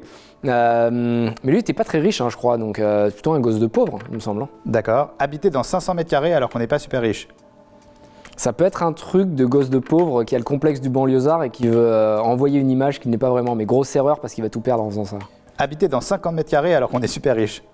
Ouais, ça c'est un truc de gosse de pauvre, ok, ouais, parce qu'il faut tourner le truc. C'est un truc de gosse de pauvre parce que tu restes avec tes réflexes d'ancien pauvre. Moi, je le vois parfois, j'oublie d'éteindre la lumière, je m'en veux, tu vois. Donc ça, c'est un truc, moi je le fais d'ailleurs, 50 mètres carrés à Neuilly, alors que tous mes potes ont des 200, 300 mètres carrés, et je suis heureux, tu vois, fondamentalement, parce que je sais que c'est plus intelligent, que j'ai pas besoin, donc gosse de pauvre. Elon Musk. Elon Musk, il vient d'une famille sud-africaine qui avait quand même de l'argent, mais vu où il en est arrivé, on peut dire gosse de pauvre. Travailler chez McDo. Ah, gosse de pauvre, malheureusement. Il n'y a pas d'enfants aisés qui peuvent aller non. travailler. D'accord. Les parents refuseront. D'accord. Faire HEC. Un gosse de riche. Gosse de riche, malheureusement, c'est très cher. Si t'as pas fait les bonnes prépas, tu peux pas y aller. Quand moi, je galérais, que je gagnais de l'argent le week-end, mes potes qui avaient des parents riches, ils avaient des professeurs privés, ils allaient faire du cheval. Enfin, ils avaient tout le réseau. C'est un truc de gosse de riche. Même si maintenant, ils font semblant d'avoir une bourse pour les pauvres, mais c'est 3% de l'école. Devenir ministre. Devenir ministre, malheureusement, pour le moment, c'est un truc de gosse de riche, mais je pense que ça va changer, que de notre vivant, on va avoir une révolution. Tu penses que la majorité des ministres sont issus de milieu aisé ? Oui, ils aisé viennent quand même d'un milieu aisé, ouais. D'accord. Travailler dans la tech ? Gosse de riche aussi, malheureusement. D'accord. Monter une start-up ? Gosse de riche aussi. Porter du Gucci ? Ça dépend, t'as des racailles qui en portent et des riches, donc les deux, je dirais. D'accord. Alors, investir dans la crypto ? C'est plutôt un truc de riche parce qu'il faut être sensibilisé à cette nouvelle verticale, mais malheureusement c'est surtout les pauvres qui vont perdre leur argent en suivant la masse et en investissant trop tard. L'immobilier. L'immobilier c'est un truc de gosse de riche parce que sinon t'as pas de levier bancaire, personne ne te suit, j'ai beaucoup travaillé avec les banques. T'as quand même réussi. Oui, mais c'est la contre-exception dont on peut pas se servir pour justifier un truc. D'accord. Les gilets jaunes ? Les gilets jaunes c'est un truc de gosse de pauvre malheureusement. Grosse énergie, belle énergie, malheureusement sans vision. C'est dommage parce que ça montre que le peuple peut aussi parfois se réveiller, mais il a mal été guidé, il y a été dans le mauvais sens. Le piston ? Le piston, c'est clairement un truc de gosse de riche, ça. D'accord. Dormir au Ritz ? Truc de gosse de riche aussi, de riche aussi, puisque si les pauvres savaient que c'est 1 500 € la nuit minimum, je pense qu'ils seraient outrés. Traîner avec des gosses de riches ? C'est un truc de gosse de riche parce que les riches n'ouvrent jamais leurs portes aux pauvres. Ils aiment aller chez les pauvres pour voir comment ça se passe, mais ils n'inviteront jamais un pauvre chez eux. Et traîner avec des gosses de pauvres ? C'est un truc de gosse de pauvres majoritairement, puisque les riches vont aimer le faire 2-3 fois pour leur changer les idées, mais très vite ils vont comprendre que manger des kebabs, c'est pas le feu. Donc la méritocratie. Méritocratie, c'est un truc de pauvre, donc gosse de pauvre. D'accord. Anthony Bourbon. Gosse de pauvre. Le fils d'Anthony Bourbon. Sera un gosse de riche, mais élevé comme un gosse de pauvre. Et enfin, le tech show. Tech show, un truc qui va motiver des pauvres à devenir riches. Bon bah génial, c'est tout ce que je nous souhaite. Merci Anthony pour cette interview atypique mais très enrichissante. Nous sommes ravis maintenant d'accueillir notre prochain chroniqueur. Mais avant ça, je voulais savoir, est-ce que chez Feed, vous utilisez ou faites appel à des influenceurs? Oui, beaucoup. Eh bien justement, dans notre équipe, on a Ruben, donc un des fondateurs de l'agence d'influence Follow, qui va nous parler des tendances de l'année. C'est parti pour la chronique de l'influence de Ruben de Follow. Hello à tous, je suis ravi de vous retrouver aujourd'hui et vous savez pourquoi? Parce qu'on va aborder un sujet qui est au centre de pas mal de préoccupations en ce moment. L'avenir des réseaux sociaux en 2022. Entre plateformes émergentes, nouvelles trends et multitude de profils d'influenceurs, pas facile de se projeter. Alors, pour vous permettre d'anticiper au mieux votre stratégie, voyons ensemble quelques pistes. Première piste, la guerre des plateformes. Comment savoir sur quel réseau social miser en 2022? Alors il y a d'un côté les installés, ceux qui fonctionnent très bien auprès des marques et des influenceurs et qui ont une sorte de monopole depuis plusieurs années. Je pense notamment à Instagram et YouTube que vous connaissez très bien. D'ailleurs, saviez-vous que 95% des annonceurs sont présents sur Instagram? Si vous faites partie des 5% restants, je vous conseille de vous y mettre très très vite. Il y a également celui qui a débarqué dans nos vies en 2020. Sans prévenir, il est arrivé comme ça, il n'en a parlé à personne. Je ne parle pas du Covid, mais bien de TikTok, qui comptabilise aujourd'hui plus d'1 milliard d'utilisateurs et qui ne compte pas s'arrêter là. Aujourd'hui, l'application veut séduire les annonceurs et les créateurs de contenu avec des fonctionnalités professionnelles qui n'ont presque plus rien à envier à celle d'Instagram. Et de l'autre côté, il y a les émergents, où l'on retrouve notamment Twitch, la plateforme de stream initialement très plébiscitée par le monde du gaming. Désormais, elle attire également le grand public car elle permet une grande interaction et une proximité entre le streamer et l'utilisateur. Et enfin, le dernier inattendu, il s'agit de Pinterest, le réseau social dédié à l'inspiration, qui a récemment explosé grâce à ses fonctionnalités de création et de promotion. Quand on sait que Pinterest est majoritairement consulté en amont d'un processus d'achat, on se dit que c'est bête de ne pas profiter d'une audience déjà intéressée, donc facilement actionnable, non? Deuxième piste, le snack et smart content. Plus que jamais en 2022, content is king. Pour réussir, il faut travailler sa stratégie de contenu, vous n'avez pas le choix. Pour répondre parfaitement aux besoins des utilisateurs qui sont massivement sollicités et n'ont que quelques secondes d'attention, il est essentiel de miser sur le snack content. C'est la raison pour laquelle les réseaux montants comme TikTok, Twitch, Pinterest ou encore podcast sont prometteurs car ils répondent aux exigences des followers qui souhaitent des formats intuitifs et authentiques. Selon votre cible, on vous conseillera plutôt un carrousel sur LinkedIn pour capter rapidement votre cible B2B ou d'utiliser les mêmes sur Instagram pour buzzer auprès de vos abonnés. Dans une ère où les vidéos disparaissent quasi instantanément dans le flux, il est important de renouveler régulièrement son contenu. Il est donc intéressant pour les marques de réaliser en amont des séries de vidéos sur des thématiques précises qui leur permettent ainsi d'assurer un rythme de publication régulier. Et dernier tips les amis, on ne confond surtout pas snack content et junk content. Contenu poubelle en quelque sorte. Même s'il est consommé rapidement, votre contenu doit être smart et respecter un format de qualité, le ton de votre marque et doit se démarquer pour fonctionner. Troisième piste, les profils à succès. Nous sommes clairement entrés dans la creator economy, l'économie de la création de contenu. Ce qui signifie qu'il est désormais possible de se rémunérer grâce aux personnes qui nous suivent et à l'influence que nous avons sur les réseaux. La taille actuelle du marché de l'influence s'élève à 8 milliards de dollars et devrait rapidement doubler cette année. Et bien que la creator economy n'ait fait son apparition que depuis quelques années, plus de 50 millions de personnes dans le monde se revendiquent comme créateurs de contenu. Vous imaginez? Voici quelques types de profils qui selon nous vont fonctionner cette année. Premier profil, les genuine influenceurs qui sortent du cadre du simple divertissement pour sensibiliser, éduquer ou même lancer des mouvements. Deuxième type de profil les amis, les identifiables. Aujourd'hui, les profils les plus plébiscités sont ceux qui montrent la vraie vie sur les réseaux sociaux. Ils désacralisent ce côté trop éloigné de la réalité et permettent à l'audience de mieux s'identifier. Et enfin, troisième profil, les cross-canal. Aujourd'hui, les influenceurs ne peuvent que difficilement capitaliser sur un seul et unique réseau et les profils qui sont les plus connus aujourd'hui sont ceux qui ont su exploiter tous les réseaux sociaux et se diversifier. Et voilà, cette chronique est désormais terminée. Si elle vous a plu ou si jamais vous avez des questions, vous n'hésitez surtout pas à commenter sous cette vidéo et on vous répondra rapidement. Merci Vincent et à bientôt sur le Tech Show.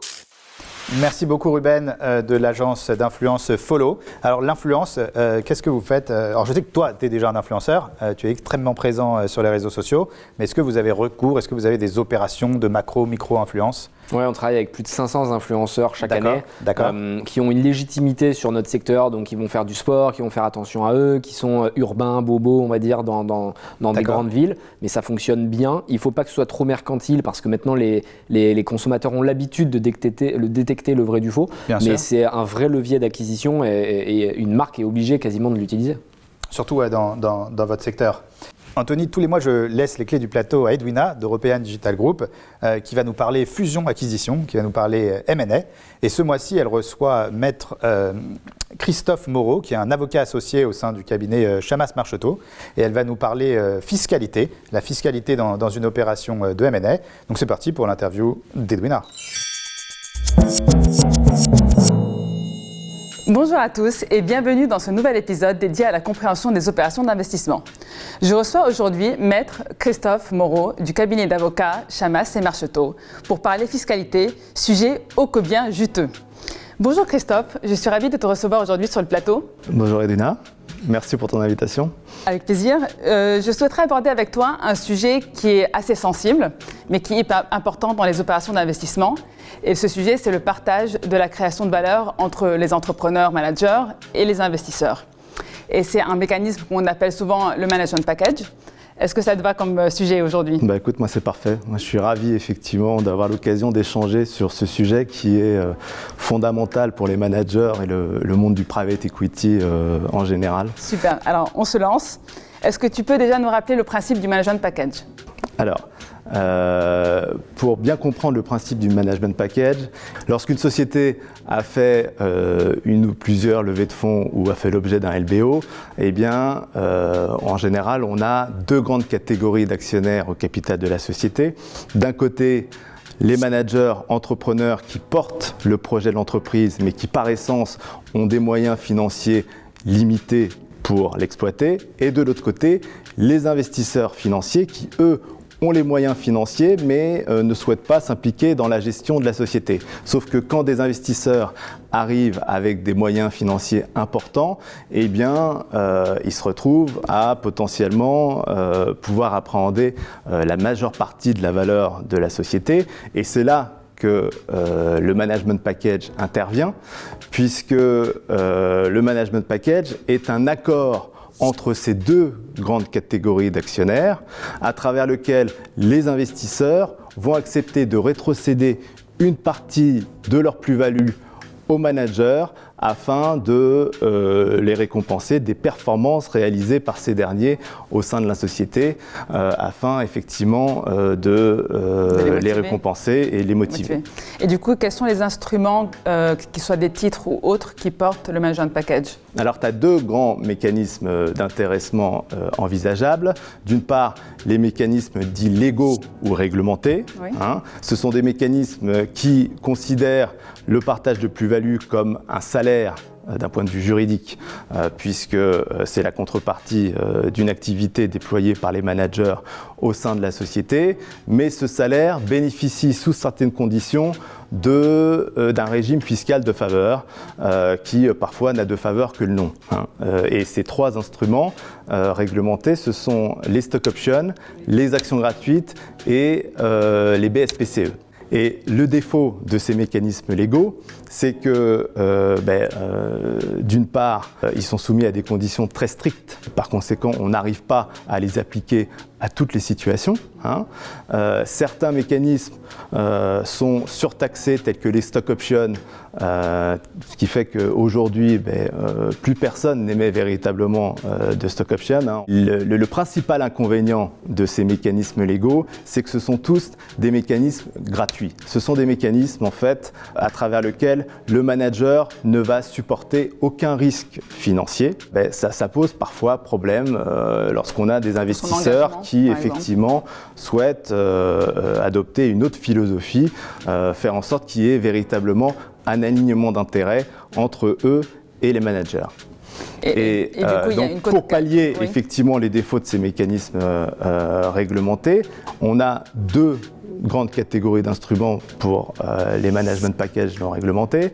C'est d'une part les instruments dits de ratchet, à travers lesquels les managers vont investir dans des options économiques qui vont leur permettre, sous certaines conditions, de bénéficier d'une rétrocession de plus-value. Et donc, ce qu'on voit depuis plusieurs années, ce sont des management packages qui sont élaborés à l'aide d'actions de préférence. L'autre mécanisme de management package non réglementé, c'est ce qu'on appelle le sweat equity, où là, on fait investir les managers dans des actions ordinaires, donc ils maximisent leur participation au capital, et les investisseurs, eux, investissent soit dans des instruments de dette, tels que les obligations convertibles, soit dans des instruments de fonds propres, mais qui sont peu dilutifs. C'est notamment le cas d'actions de préférence à taux fixe, où là, on a en fait des actions qui donnent droit un dividende prioritaire mais plafonné à un certain taux de rendement, et la survaleur revient automatiquement aux actions ordinaires. Merci beaucoup pour ce panorama très clair, assez extensible. Mais du coup, quels sont les risques qui gravitent autour de ces instruments, qu'ils soient des risques juridiques ou fiscaux ? Alors, s'agissant des mécanismes de management package non réglementés, eh bien, depuis plusieurs années, l'administration fiscale fait peser l'épée de Damoclès d'une requalification de la plus-value des managers en salaire. Or, en France, on a des revenus du travail qui sont beaucoup plus taxés que les revenus du capital, ce qui fait qu'on aboutit à ce que les salariés se voient taxés sur leur plus-value au barème progressif de l'impôt sur le revenu, et la société qui les emploie peut se voir demander des cotisations de sécurité sociale sur cette plus-value. Donc ça appelle trois critiques principales. D'une part, il est assez incongru de demander à la société des cotisations de sécurité sociale au titre d'un accord auquel elle n'est pas partie, puisqu'en fait, encore une fois, il s'agit d'un accord entre actionnaires. Donc ça pose vraiment la question de la conformité de cette dépense au regard de son intérêt social. L'autre critique, c'est que finalement, on aboutit à traiter plus favorablement quelqu'un qui bénéficie d'un mécanisme d'intéressement gratuit par rapport à une personne qui aura investi pour certains plusieurs années de revenus professionnels au capital de son entreprise. Et puis, dernière critique, c'est que il n'est pas très juste de taxer une plus-value selon un barème progressif, puisqu'une plus-value, c'est souvent le revenu de plusieurs années professionnelles. Or, taxer effectivement cette plus-value au barème progressif, ça fait que les bénéficiaires vont être beaucoup plus taxés sur ces gains que s'ils avaient en fait acquis ce gain de manière étalée sur plusieurs années. On a entendu récemment que l'administration fiscale a renforcé sa position sur la fiscalité de ces management packages. Peux-tu nous en dire un peu plus par rapport à ce que tu viens de nous exposer ? C'est pas l'administration fiscale qui a renforcé sa position, c'est le Conseil d'État qui est la juridiction administrative la plus élevée en France, qui, à l'aube du week-end du 14 juillet, a rendu 3 décisions qui ont suscité l'incompréhension parmi tous les acteurs du private equity, parmi tous les praticiens. Voilà. Auparavant, il était même clairement accepté que on puisse faire bénéficier du régime des plus-values un manager qui avait véritablement investi des sommes importantes au capital de sa société pour bénéficier du droit à rétrocession de plus-value. Puisque c'était ça le critère qui était posé par l'administration fiscale, le fait de mettre de l'argent à risque pour pouvoir effectivement bénéficier d'un régime qui ne s'applique pas aux revenus qui font l'objet d'une garantie.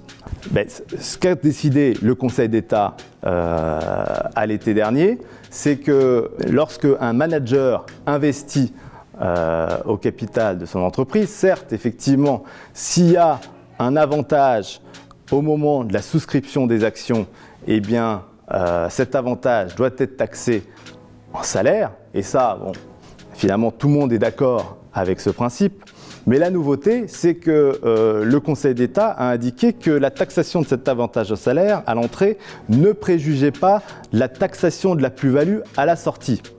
Et cette taxation de la plus-value, selon le Conseil d'État, doit être faite selon le régime des salaires à partir du moment où on arrive à faire un lien entre la possibilité qui a été donnée au manager de souscrire des titres et sa qualité de dirigeant ou de salarié, et ce, quel que soit le risque financier pris par cette personne. Et donc ça remet en cause finalement toute la pratique des management packages récentes qui était de faire investir financièrement des managers dans des instruments financiers à des conditions de marché, de sorte à ce qu'ils puissent véritablement bénéficier du régime des plus-values. Mais du coup, j'imagine qu'aujourd'hui, il est encore très tôt d'avoir des recommandations miracles. Mais s'il faut donner quand même quelques pistes de réflexion ou de commencer à réfléchir à structurer des management packages différemment, est-ce que tu peux nous en dire quelques-unes ? Écoute, tant que le législateur ne se sera pas saisi du problème et compte tenu effectivement du risque pesant dorénavant sur les management packages réglementés, il faut essayer de s'insérer dans la mesure du possible dans les mécanismes légaux. Et donc on a les BSPCE, les actions gratuites qui peuvent être des actions gratuites de préférence, qui peuvent apporter certaines marges de manœuvre permettant d'aboutir aux mêmes objectifs que les management packages. Quand on n'arrive pas à utiliser ces mécanismes parce qu'on ne remplit pas les conditions, à ce moment-là, ma recommandation serait de privilégier les instruments de sweat equity que j'évoquais tout à l'heure, puisque ces instruments, l'administration a toujours voulu les requalifier en salaire, mais elle n'est jamais parvenue à trouver le fondement juridique opportun pour le faire. Merci Christophe pour tous ces éclairages, surtout sur un sujet assez complexe et très dense. Je souhaiterais passer aux questions de vérité. Donc en gros, je te pose quelques questions et tu dois y répondre assez rapidement, du tac au tac. Action gratuite ou BSPCE ? BSPCE. Île Caïman ou Suisse ? Suisse. Et pour les vacances ? Et pour les vacances, Suisse aussi peut-être. Un management package en crypto-monnaie, bonne ou mauvaise idée ? Une bonne idée en faisant quand même attention puisque aujourd'hui on est face à des dispositifs qui peuvent parfois avoir une sécurité qui pose question. Un message à l'administration fiscale ? Mais le message que j'aimerais porter à l'administration fiscale, c'est qu'on a un pouvoir exécutif qui, depuis 2017, se dit aux côtés des entrepreneurs, se dit à la tête d'une Startup Nation. Il n'est pas possible que l'administration fiscale, la position de l'administration fiscale, soit à rebours de ce discours. Et la plupart des managers que je côtoie ont véritablement le souci de l'intérêt général, ne demandent même pas à bénéficier d'une optimisation quelconque, ils demandent simplement à pouvoir investir financièrement au capital de leur entreprise sans être taxés 2 fois plus qu'un investisseur lambda. Et donc cette demande m'apparaît tout à fait légitime et il est temps que l'administration accepte de travailler sur un projet de loi qui permettrait une sécurisation totale des management packages et de leur fiscalité. Super, merci encore Christophe pour cette interview. Merci à toi. Vraiment hyper constructive et instructive. On se dit à bientôt dans un nouvel épisode. Vincent, c'est à toi. Merci Edwina, passionnant comme à chaque émission. Anthony, le e-commerce, c'est un peu ton domaine. Je pense que tu connais tous les leviers d'acquisition, les différents CMS, etc. Est-ce qu'on va parler avec la société Axome d'une chronique e-commerce avec toutes les subtilités et plein de conseils qui vont pouvoir partager avec nous. Mais avant de la découvrir, est-ce que tu peux nous dire quelles sont selon toi tes prédictions sur l'avenir du e-commerce versus les ventes en boutique dans les prochaines années ? Le e-commerce va prendre une place majeure dans le business au quotidien et je pense qu'il va intégrer de plus en plus les réseaux sociaux. Il y a des applications qui arrivent des États-Unis qui permettent d'intégrer par exemple dans un fil de DM avec un consommateur, de pouvoir vendre un produit en one click, donc de manière très rapide, sans friction. Je pense que les CMS tels qu'on les connaît aujourd'hui, les Shopify et compagnie, vont devoir évoluer parce que les gens n'iront même plus sur un site pour acheter, ils achèteront depuis leurs réseaux sociaux. D'accord. Merci Anthony pour ta réponse. Donc maintenant, laissons la parole à l'agence Axone qui nous parle en direct de Saint-Étienne. Donc c'est parti pour la chronique e-commerce.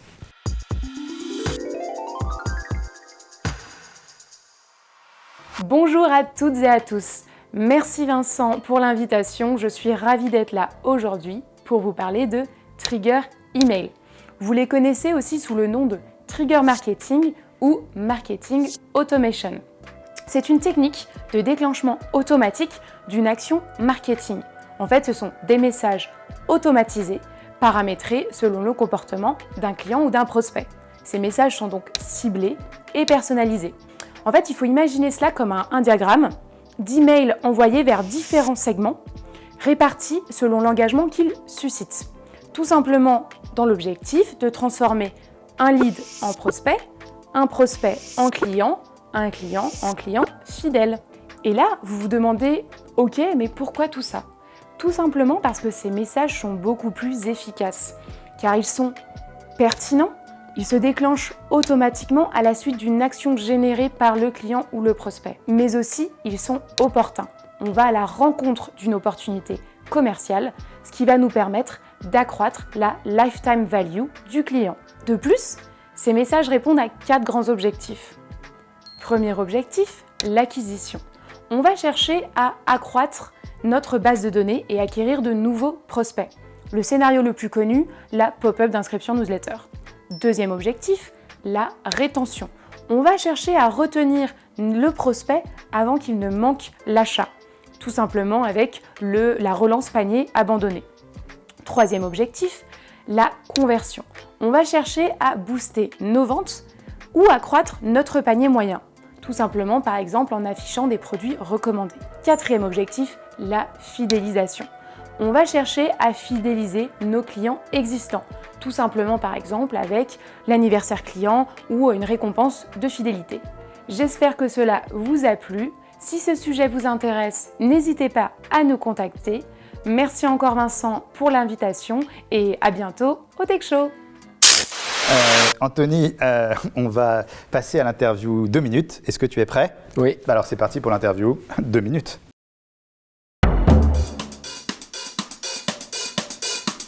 Alors Anthony, je te pose une série de questions et il faut que tu y répondes le plus vite possible. Donc c'est parti pour l'interview 2 minutes. Anthony, quelles sont tes passions ? La révolution. La révolution, ouais. Donc révolutionner le monde. Voilà. Est-ce que tu fais du sport ? Pas assez. Et quel sport fais-tu ? Je faisais beaucoup de natation quand j'étais jeune, maintenant je fais plus de la salle quand j'ai 5 minutes. D'accord. Est-ce que tu penses qu'il faut être un requin dans le business ? Non. Il faut plutôt être authentique, vrai, tel qu'on est en privé avec ses amis. Les NFT, est-ce que ça t'intéresse ? Oui, j'aime beaucoup la technologie, mais pas le brouhaha qu'il y a autour, parce que pour le moment, il y a vraiment des prix décorrélés de la réalité, et je pense que ça peut nuire aux NFT, alors que la technologie qui est derrière est incroyable. C'est quoi pour toi le bonheur ? Le bonheur, c'est de se lever chaque matin en étant content de travailler, content de faire ce qu'on fait, parce qu'au final, si tu trouves ta passion et que tu es bon dedans, tu n'auras jamais vraiment l'impression de bosser, et c'est quand même ça le plus important, de prendre du kiff au quotidien. La chose la plus importante quand on gère une boîte comme Feed ? De bien s'entourer, je pense. Et je l'ai vu pendant la crise quand ça allait mal.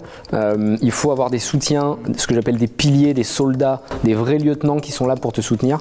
Donc savoir choisir ses proches. Quand on part de rien, est-ce que c'est plus facile d'avoir la niaque ? Oui, c'est sûr, ouais. Parce que le loup ne court jamais le ventre plein. Donc c'est quand tu as manqué que tu as envie d'aller conquérir. Est-ce que tu as déjà fait croire que tu étais aisé alors que c'était pas vrai ? Ouais, plein de fois quand j'étais jeune. J'avais ce complexe et je voulais faire croire que j'étais riche alors que c'était faux. Est-ce que tu as déjà fait croire que tu étais pauvre alors que c'était pas vrai ? Ouais, c'est ce que je fais un peu en ce moment maintenant, tu vois, j'ai inversé le truc. Je fais pas exprès pour faire genre, mais tu vois, je vis en tout cas comme un pauvre ou comme un minimaliste. J'ai pas de canapé, j'ai un tout petit appartement et j'arrive à trouver mon plaisir dans l'essentiel et sans être dépendant du matériel. Plus dans l'expérience que dans le matériel. Ouais, dans l'expérience par exemple, je m'achète plus du tout de trucs très chers. D'accord. Mais par contre, j'aime payer des beaux voyages, découvrir des pays et au final, j'investis mon argent tout le temps. Il y a beaucoup d'entrepreneurs dans la tech qui sont minimalistes et qui préfèrent l'expérience plutôt que posséder. Exactement, et j'adore la possibilité de partir d'un appartement du jour au lendemain où j'ai un autre truc qui me fait marrer, c'est de me dire je peux me faire cambrioler sans que ça m'affecte et je pourrais continuer à travailler le lendemain parce qu'il y a tellement rien de précieux chez moi que ça me fera ni chaud ni froid, donc je suis pas inquiet quand je quitte mon appart quoi. D'accord. Limite j'ai envie qu'on me cambriole juste pour faire chier le cambrioleur. Est-ce que tu es devenu entrepreneur parce que c'est une revanche sur la vie ? Oui, ça s'est imposé à moi, j'ai pas eu le choix pour être franc, mais oui, c'est une vraie revanche et c'est trop cool de pouvoir montrer aux jeunes qui sont dans la même situation que moi à l'époque qu'ils peuvent s'en sortir aussi. La politique, t'en penses quoi ? Je déteste la politique telle qu'elle est faite aujourd'hui et je pense qu'on qu'on vivra une révolution pendant notre génération et que le peuple va reprendre le pouvoir, qu'il y aura une 6e République. Oui, là c'est très... d'accord. L'écologie, ça t'intéresse? Oui, beaucoup. Ouais. C'est un sujet qui est clé et qu'on ne met pas assez en avant parce qu'au final, c'est quand même de notre avenir qu'il en dépend. Les gens ne sont pas assez intrigués, pas assez affectés, mais un jour, on sera obligé de s'y intéresser parce qu'on va tous mourir sinon. La cause animale? Oui, bien sûr. C'est pour ça que nos produits sont véganes et que j'investis dans plein de boîtes comme Gourmet. Toi-même, tu es végétarien? Ouais, j'essaie d'être végétalien et je mange vraiment très rarement de la viande, sauf quand je suis dans un resto avec des potes qui a vraiment de la très bonne viande, mais j'ai diminué drastiquement. D'accord. Et j'ai investi dans beaucoup de boîtes comme Gourmet qui fait du faux foie gras. D'accord. On a invité justement un autre actionnaire de Gourmet déjà au Tech Show. Super, c'est une boîte qui cartonne. Ouais, et ça cartonne et voilà, j'ai plein de boîtes dans ce style. Il faut qu'on change nos modes de consommation parce qu'au final, le plaisir ethnocentré, très égoïste du goût ne peut pas suffire à justifier une industrie qui est complètement déconnante. Alors justement, quelles sont les 3 boîtes dans lesquelles tu as investi et qui te deviennent le plus rapidement à l'esprit? Barouders, plateforme de marketplace seconde main pour l'outdoor, donc pour vendre tes planches de kite, de surf. Parce que je l'ai fait là il n'y a pas longtemps.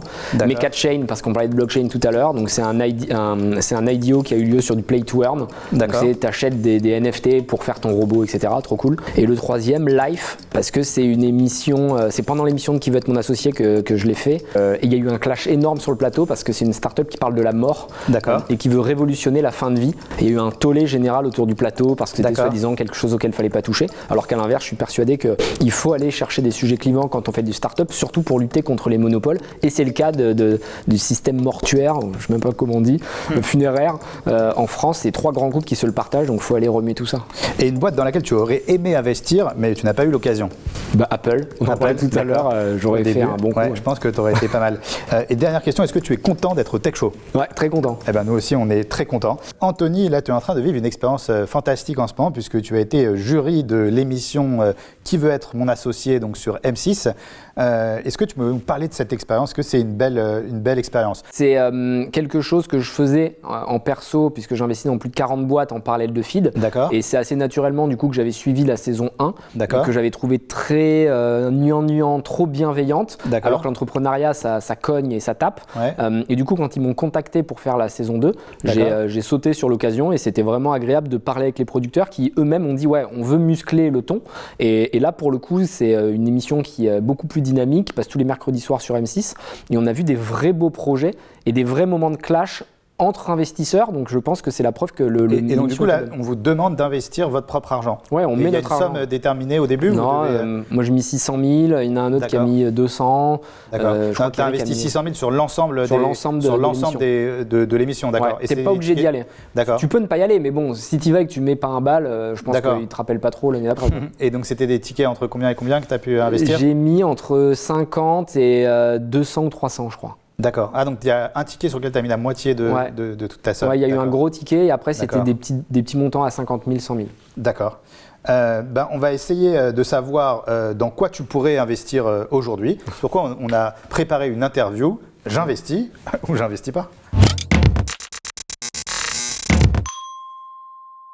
Alors, Anthony, c'est parti pour l'interview J'investis ou j'investis pas. Donc, c'est très simple. On a fait une interview spécial food. Et donc, on va te proposer des idées de start-up. Et tu vas devoir uniquement, sur l'idée, nous dire j'investis ou j'investis pas. Tu ne peux pas nous dire ça dépend de l'équipe. C'est uniquement sur l'idée. Anthony, c'est parti. Chic bus, un resto chic dans un bus qui se déplace en bas de chez toi. Non, j'investis pas. J'ai mangé une pilule que tu avales et qui te rassasie immédiatement. J'investis. T'investis. Miambot, un robot qui donne à manger à votre enfant en faisant miam, c'est bon. Non, j'investis pas. Kasher Halal, une application qui te dit si des aliments sont kashers ou halal juste en les prenant en photo. J'investis. Nutrimi, un service qui te livre directement tes courses en fonction d'un régime particulier. Ça existe, ça s'appelle Journée, donc j'investis pas. D'accord. Bois, une application de montre connectée qui te dit combien de verres il te reste avant d'être ivre. Je n'investis pas. Ce qui reste dans le frigo, un service qui évite le gaspillage en proposant aux gens autour de nous ce qui reste dans notre frigo. L'idée est cool mais trop compliquée à mettre en œuvre, donc j'investis pas. Sous l'océan, un restaurant construit sous la mer avec une vue imprenable sur la Grande Bleue. Intéressant aussi, mais déjà vu à Dubaï et compagnie, donc j'investis pas. Alerte au fridge, un frigo connecté qui balance une alarme si tu ouvres la porte du frigo pour la 12e fois dans la nuit. Sympa, on y a tous été confrontés, mais j'investis pas. Mange pas seul, une application de date food qui te met en relation avec des gens qui mangent seuls eux aussi. J'investis pas. Drone My Food, comme Uber Eats, mais livré à la fenêtre par des drones. Ouais, j'investis pas, mais Uber va le faire dans tous les cas. Et enfin, le Tech Show, une émission qui te nourrit de tech et de digital. J'investis évidemment. Ah, merci beaucoup, c'est adorable. En tout cas, pour tous les jeunes entrepreneurs, vous avez des idées, il suffit juste de les mettre en œuvre et vous avez Anthony comme investisseur. Alors, Anthony, comme tu m'as dit que tu faisais beaucoup de sport, est-ce que tu as un coach? Non. Alors, nous, au Tech Show, on a un coach, il s'appelle Olivier Bétache. C'est un coach de personnalité, d'entrepreneur, de célébrité. Il explose sur les réseaux sociaux, il fait énormément de vues à chaque passage. J'en viens un peu jaloux d'ailleurs. Hein. Et aujourd'hui, il nous donne ses conseils pour comment cultiver un charisme durable. C'est tout de suite, et c'est le mot du coach. Merci Vincent. Aujourd'hui, on va parler de charisme. C'est un sujet qui m'a toujours passionné et l'on va tenter de décrypter ensemble cette notion aussi fondamentale qu'ambiguë. Fondamentale car, pour un entrepreneur, fédérer un groupe de personnes autour de soi est évidemment un grand atout. Et il se trouve que le charisme aide à faire cela. Et ambigu car même le dictionnaire peine à définir ce que c'est et se contente de décrire ses effets. À savoir, une influence sur les foules, nous dit le Larousse. Et cette ambiguïté est renforcée aujourd'hui, car depuis une dizaine d'années, deux grands types de charisme coexistent et sont en concurrence. D'un côté, la figure traditionnelle, des héros anciens comme modernes. Leurs attributs sont la force, la détermination, le courage. Ce sont des champions et des championnes reconnus par les autres comme des êtres exceptionnels. De l'autre, une version plus vulnérable du charisme. Des personnes ordinaires à la base qui démarrent leur parcours dans l'indifférence, voire le rejet, et qui développent à l'ombre de la pression sociale des qualités hors du commun qui seront au final reconnues de tous. C'est l'histoire du vilain petit canard, de Glibetti et de Barack Obama. Ce deuxième type de charisme est, si l'on peut dire, dans l'air du temps. C'est le récit que l'on raconte à nos enfants depuis une vingtaine d'années et à travers les films et les séries. Son message, crois en tes rêves et les gens reconnaîtront ta valeur. Ma conviction profonde, c'est que ces deux versions sont en réalité largement romancées. Oui, la figure du héros courageux est dans la pratique très dure à porter, car elle génère beaucoup d'anxiété à l'intérieur. Peur de ne plus être à la hauteur, peur de montrer au monde sa fragilité et ses doutes, peur que la foule se lasse et se trouve une autre star à admirer. Dans cette version du charisme, on est largement dépendant du qu'en dira-t-on. Grosse pression. A l'inverse, le héros ordinaire, qui en suivant ses rêves se retrouve comme par hasard sur le devant de la scène, n'existe pas non plus. Les parcours individuels sont en réalité bien plus complexes et la question du pouvoir et de l'image rattrape bien vite ces leaders inspirants qui n'auraient, si l'on peut dire, rien demandé. Alors, y a-t-il une autre voie possible? Oui, je pense que l'on peut développer et assumer une certaine forme de puissance si l'on renonce à la tentation de prendre en charge les autres. Si l'on se dit justement qu'il n'y a pas de foule ou de follower, c'est la même racine, qui attend passivement qu'on lui donne la béquille. En un mot, on renonce à sortir du lot en combattant l'idée même qu'un lot existe et soit souhaitable. Et si je me libère de cette pression, alors je peux développer un charisme d'un autre type, que j'appelle charisme durable, et qui est basé sur une confiance tranquille. Confiance en soi, mais aussi et surtout confiance dans les autres et dans la vie en général. Dit comme ça a l'air simple, mais dans les faits, trouver et maintenir ce point d'équilibre entre soi et les autres, entre l'affirmation et l'écoute, est un vrai challenge, qui demande beaucoup d'entraînement. En 2011, j'ai créé une méthode pour former des leaders à apprivoiser cette posture jusqu'à en faire un réflexe. Son ingrédient magique, c'est l'improvisation théâtrale. Oui, avant d'être coach, j'ai été comédien pendant 20 ans et je n'ai pas trouvé de meilleure discipline pour entraîner cette gymnastique de l'esprit, pour appréhender ces allers-retours entre puissance humble, travail d'équipe et lâcher prise. Et en 10 ans, environ 1000 leaders ont suivi avec moi ce parcours de 6 mois. Et les voir aujourd'hui incarner cette confiance tranquille dans leurs entreprises respectives est une immense source de fierté. Vous retrouverez d'ailleurs quelques-uns de leurs témoignages sur le site charismedurable.fr. Allez, salut! Merci Olivier, c'était passionnant comme toujours. Anthony, à chaque émission, on a pris l'habitude d'informer des nominations dans l'écosystème du digital. Et donc nous avons Hervé Bloch de la société Les Big Boss qui va nous rejoindre en plateau pour nous parler du mercato du digital.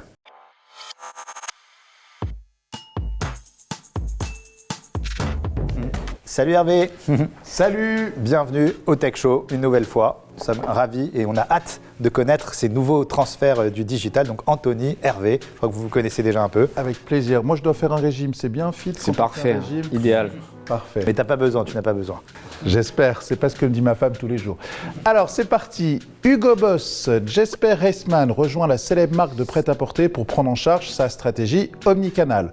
Foi de la Trek est promu CTO groupe commerce omnicanal de l'enseigne Decathlon. Il était précédemment CTO e-commerce et marketplace de la même marque. Chez Randstad France, le groupe d'intérim muscle sa DSI avec l'arrivée de Sophie Pfister. De Google à Facebook, Pierrick Dutoit rejoint le réseau social géant des GAFAM à la direction commerciale pour le retail et e-commerce. Dis-moi Pierrick, je veux mon avatar en métaverse.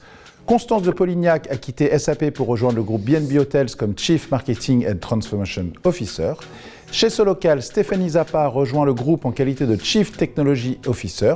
Dans quelle de ces nouvelles fonctions, cette femme de la tech sera membre du comité exécutif. Bérénice Ravache a été promue directrice déléguée de France Bleu en poste depuis fin 2021. Elle a notamment comme mission de coordonner les actions et projets de la direction technique et de la communication. Alors pour une petite dernière nomination, je voudrais parler de la marque de cosmétiques pour hommes Biotherm du groupe L'Oréal. Elle a jeté son dévolu sur le nageur Théo Curin dont le corps est amputé des 4 membres. C'est une première. Jamais dans l'Hexagone, une personne handicapée quadri-amputée n'a été au cœur d'une campagne d'une marque de cosmétiques. 3 ans après David Beckham. Alors qu'est-ce que ça vous inspire? Je trouve ça bien, qu'il y ait des profils divers, variés. Il faut pousser les grandes marques à sortir du côté superficiel, de la beauté où personne ne croit. Donc je trouve ça génial et c'est un bel exemple de modernité. Merci beaucoup Hervé de la société Les Big Boss pour ce mercato du digital. Et on se dit rendez-vous le mois prochain pour un autre mercato. Non Vincent. Tu dis toujours que la chronique du Mercato du Digital est l'une des meilleures chroniques, donc j'ai décidé de créer une nouvelle chronique qui va s'appeler Les influents du digital. D'accord. Je vais amener d'ailleurs Alexandre qui va venir piloter cette chronique. D'accord, donc en fait, là, Hervé, tu nous fais, tu prends en otage l'émission là et tu rajoutes une rubrique. J'ai décidé de rajouter ce sera deux rubriques. D'accord, alors tu peux nous parler quand même de cette rubrique? Alors cette rubrique, en fait, les nominés, les mouvements, c'est sympathique, mais moi je voudrais travailler maintenant les influents. Qui sont les influents du digital? Je ne parle pas des influenceurs grand public, je parle des influents dans le monde professionnel du digital. Et justement, vous avez fait un classement, je crois, avec le journal Forbes. Tout à fait, on a fait un gala fin d'année dernière et on a établi des classements dans le digital, dans l'e-commerce. Et Alexandre Nobécourt, qui est mon directeur général adjoint, va nous présenter tout ça et va animer, si tu le veux bien sûr. Bien évidemment. Tu le veux bien, et bien chaque mois une chronique sur les influents du digital. D'accord, alors c'est parti pour la chronique Les influents du digital. Allez, c'est parti.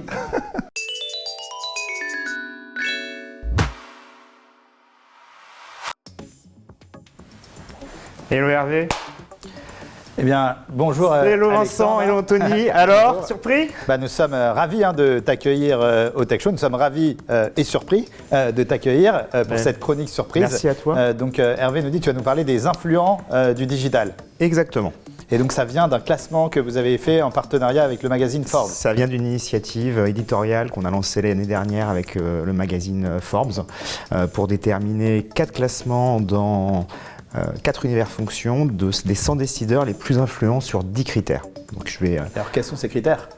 Alors Vincent, les 10 critères qui ont été élaborés en partenariat avec la rédaction du magazine Forbes sont la portée du profil LinkedIn via un scan sur un outil qui s'appelle Linkalize, la taille de l'entreprise, la couverture médiatique du décideur, son référencement Google, sa position dans son organisation, sa prise de parole événementielle, c'est-à-dire dans les conférences, les congrès, les salons professionnels, l'influence de son profil Twitter, son niveau d'études, son école, sa formation et son engagement dans un réseau d'alumni, et enfin, et bien entendu, qu'il soit en poste. Allez, c'est parti. À la 20e place, nous retrouvons Jacques-Antoine Granjon, le fondateur de VP ex-venteprivée.com, suivi de Bertrand, gestateur de Mister Menuiserie, à la 19e place. Suivent ensuite Fabien Versavo de Rakuten et de Julia Bijaoui de Frishti. À la 16e place, nous retrouvons Maud Furano du Printemps, suivi d'Antoine Joutot du Bon Coin et de Thibaut Hugues de la Rose de Back Market.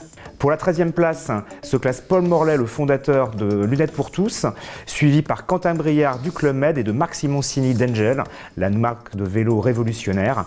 À la 10e place se hisse Jean-Charles Samuelian d'Alan, la mutuelle qui a révolutionné et simplifié l'approche de la couverture santé.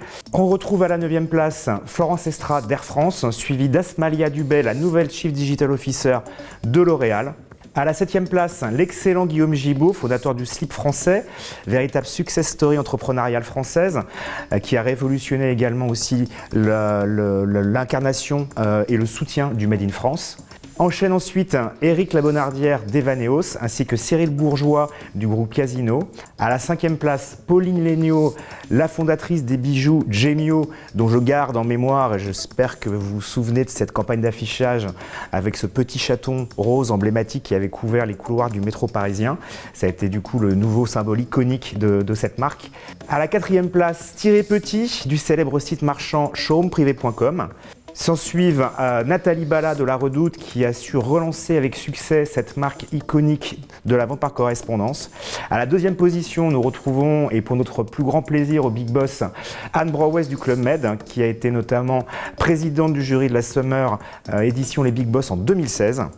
Et enfin, qui arrive à la première position. Alors je vais vous donner un indice. Si je vous dis covoiturage, vous pensez à quoi ? Ah, c'est bon, on a trouvé. On a trouvé. On a trouvé. Je crois que ça doit être un des prédécesseurs de ton émission, de l'émission. Exact. C'est possible. Bon, alors je pense avoir trouvé. Ouais, moi aussi, Blablacar, Frédéric Mazzella. Bravo Anthony, bravo Vincent, c'est effectivement Frédéric Mazzella, le cofondateur de Blablacar, cette licorne française qui a révolutionné les modes de transport pour des millions de personnes à travers une démarche sociétale, environnementale, sécurisée. Donc le 23 novembre dernier, nous avons eu la chance de pouvoir lui remettre son prix à l'occasion de première édition de notre soirée de gala par les Big Boss en partenariat avec Ford. Et sur scène, il a cité cette phrase qui a été applaudie. Pour un entrepreneur, l'influence est une nécessité vitale. Bravo, rendez-vous le mois prochain avec grand plaisir Alexandre. Anthony, j'ai une mauvaise nouvelle à t'annoncer. Je préfère te l'annoncer tout de suite, pas trop de suspense. C'est bientôt la fin de cette émission. Mais avant de partir, on voulait faire une interview en partant 2. Donc c'est parti pour l'interview en partant 2. Alors Anthony, qu'est-ce que tu dis en partant chez une start-up dans laquelle tu vas investir ? Que la valo, tu sais, c'est pas forcément le plus important. Il faut accepter de donner des parts au début. D'accord. Qu'est-ce que tu dis en partant de chez Google ? De bien penser à supprimer ma data. D'accord. Qu'est-ce que tu dis en partant de chez toi ? De bien éteindre les lumières. On en parlait tout à l'heure, mais il faut être économe. Qu'est-ce que tu te dis en partant du travail ? Vivement demain. Qu'est-ce que tu dis en partant de chez un gars qui te dit oublie cette idée, tu vas pas y arriver ? Qu'il faut que j'arrête de le voir. Qu'est-ce que tu t'es dit en partant de Bordeaux ? Alléluia. Qu'est-ce que tu te dis en partant de chez Jean Castex ? De chez Jean Castex, qu'il avait l'air sympa, que c'est dommage qu'il fasse de la politique. En partant de la capitale. Enfin, plus de pluie, je vais avoir du beau temps. En partant en vacances. J'espère qu'il y a une bonne fibre. En partant après avoir fait le vaccin. Que j'espère que cette 12e dose sera la dernière. En partant d'un rendez-vous avec Jeff Bezos. Qu'il me reste du chemin à parcourir. En partant du lycée. Du lycée, pourquoi j'ai fait un bac scientifique. Et en partant d'un deal réussi. Encore un. Et enfin, qu'est-ce que tu te dis en partant de cette émission ? C'était vraiment cool, mais je ne m'attendais pas à réfléchir autant. C'était un énorme plaisir de t'avoir au Tech Show. Anthony, vraiment, mille merci. Merci à toi. C'était un super moment. Je pense qu'on a énormément appris, on a énormément rigolé. Merci à tous de suivre, de plus en plus nombreux à suivre le Tech Show. Vous êtes plusieurs centaines de milliers à nous suivre sur les réseaux sociaux. Donc je tiens à remercier le groupe Cerise, bien évidemment John DeMaio, la société Blue Lemon, tous les chroniqueurs d'European Digital Group, Poly Studio et ainsi que toutes les personnes qui ont participé à cette émission, sans oublier notre partenaire Forbes. Donc merci beaucoup à tous et surtout, restez connectés.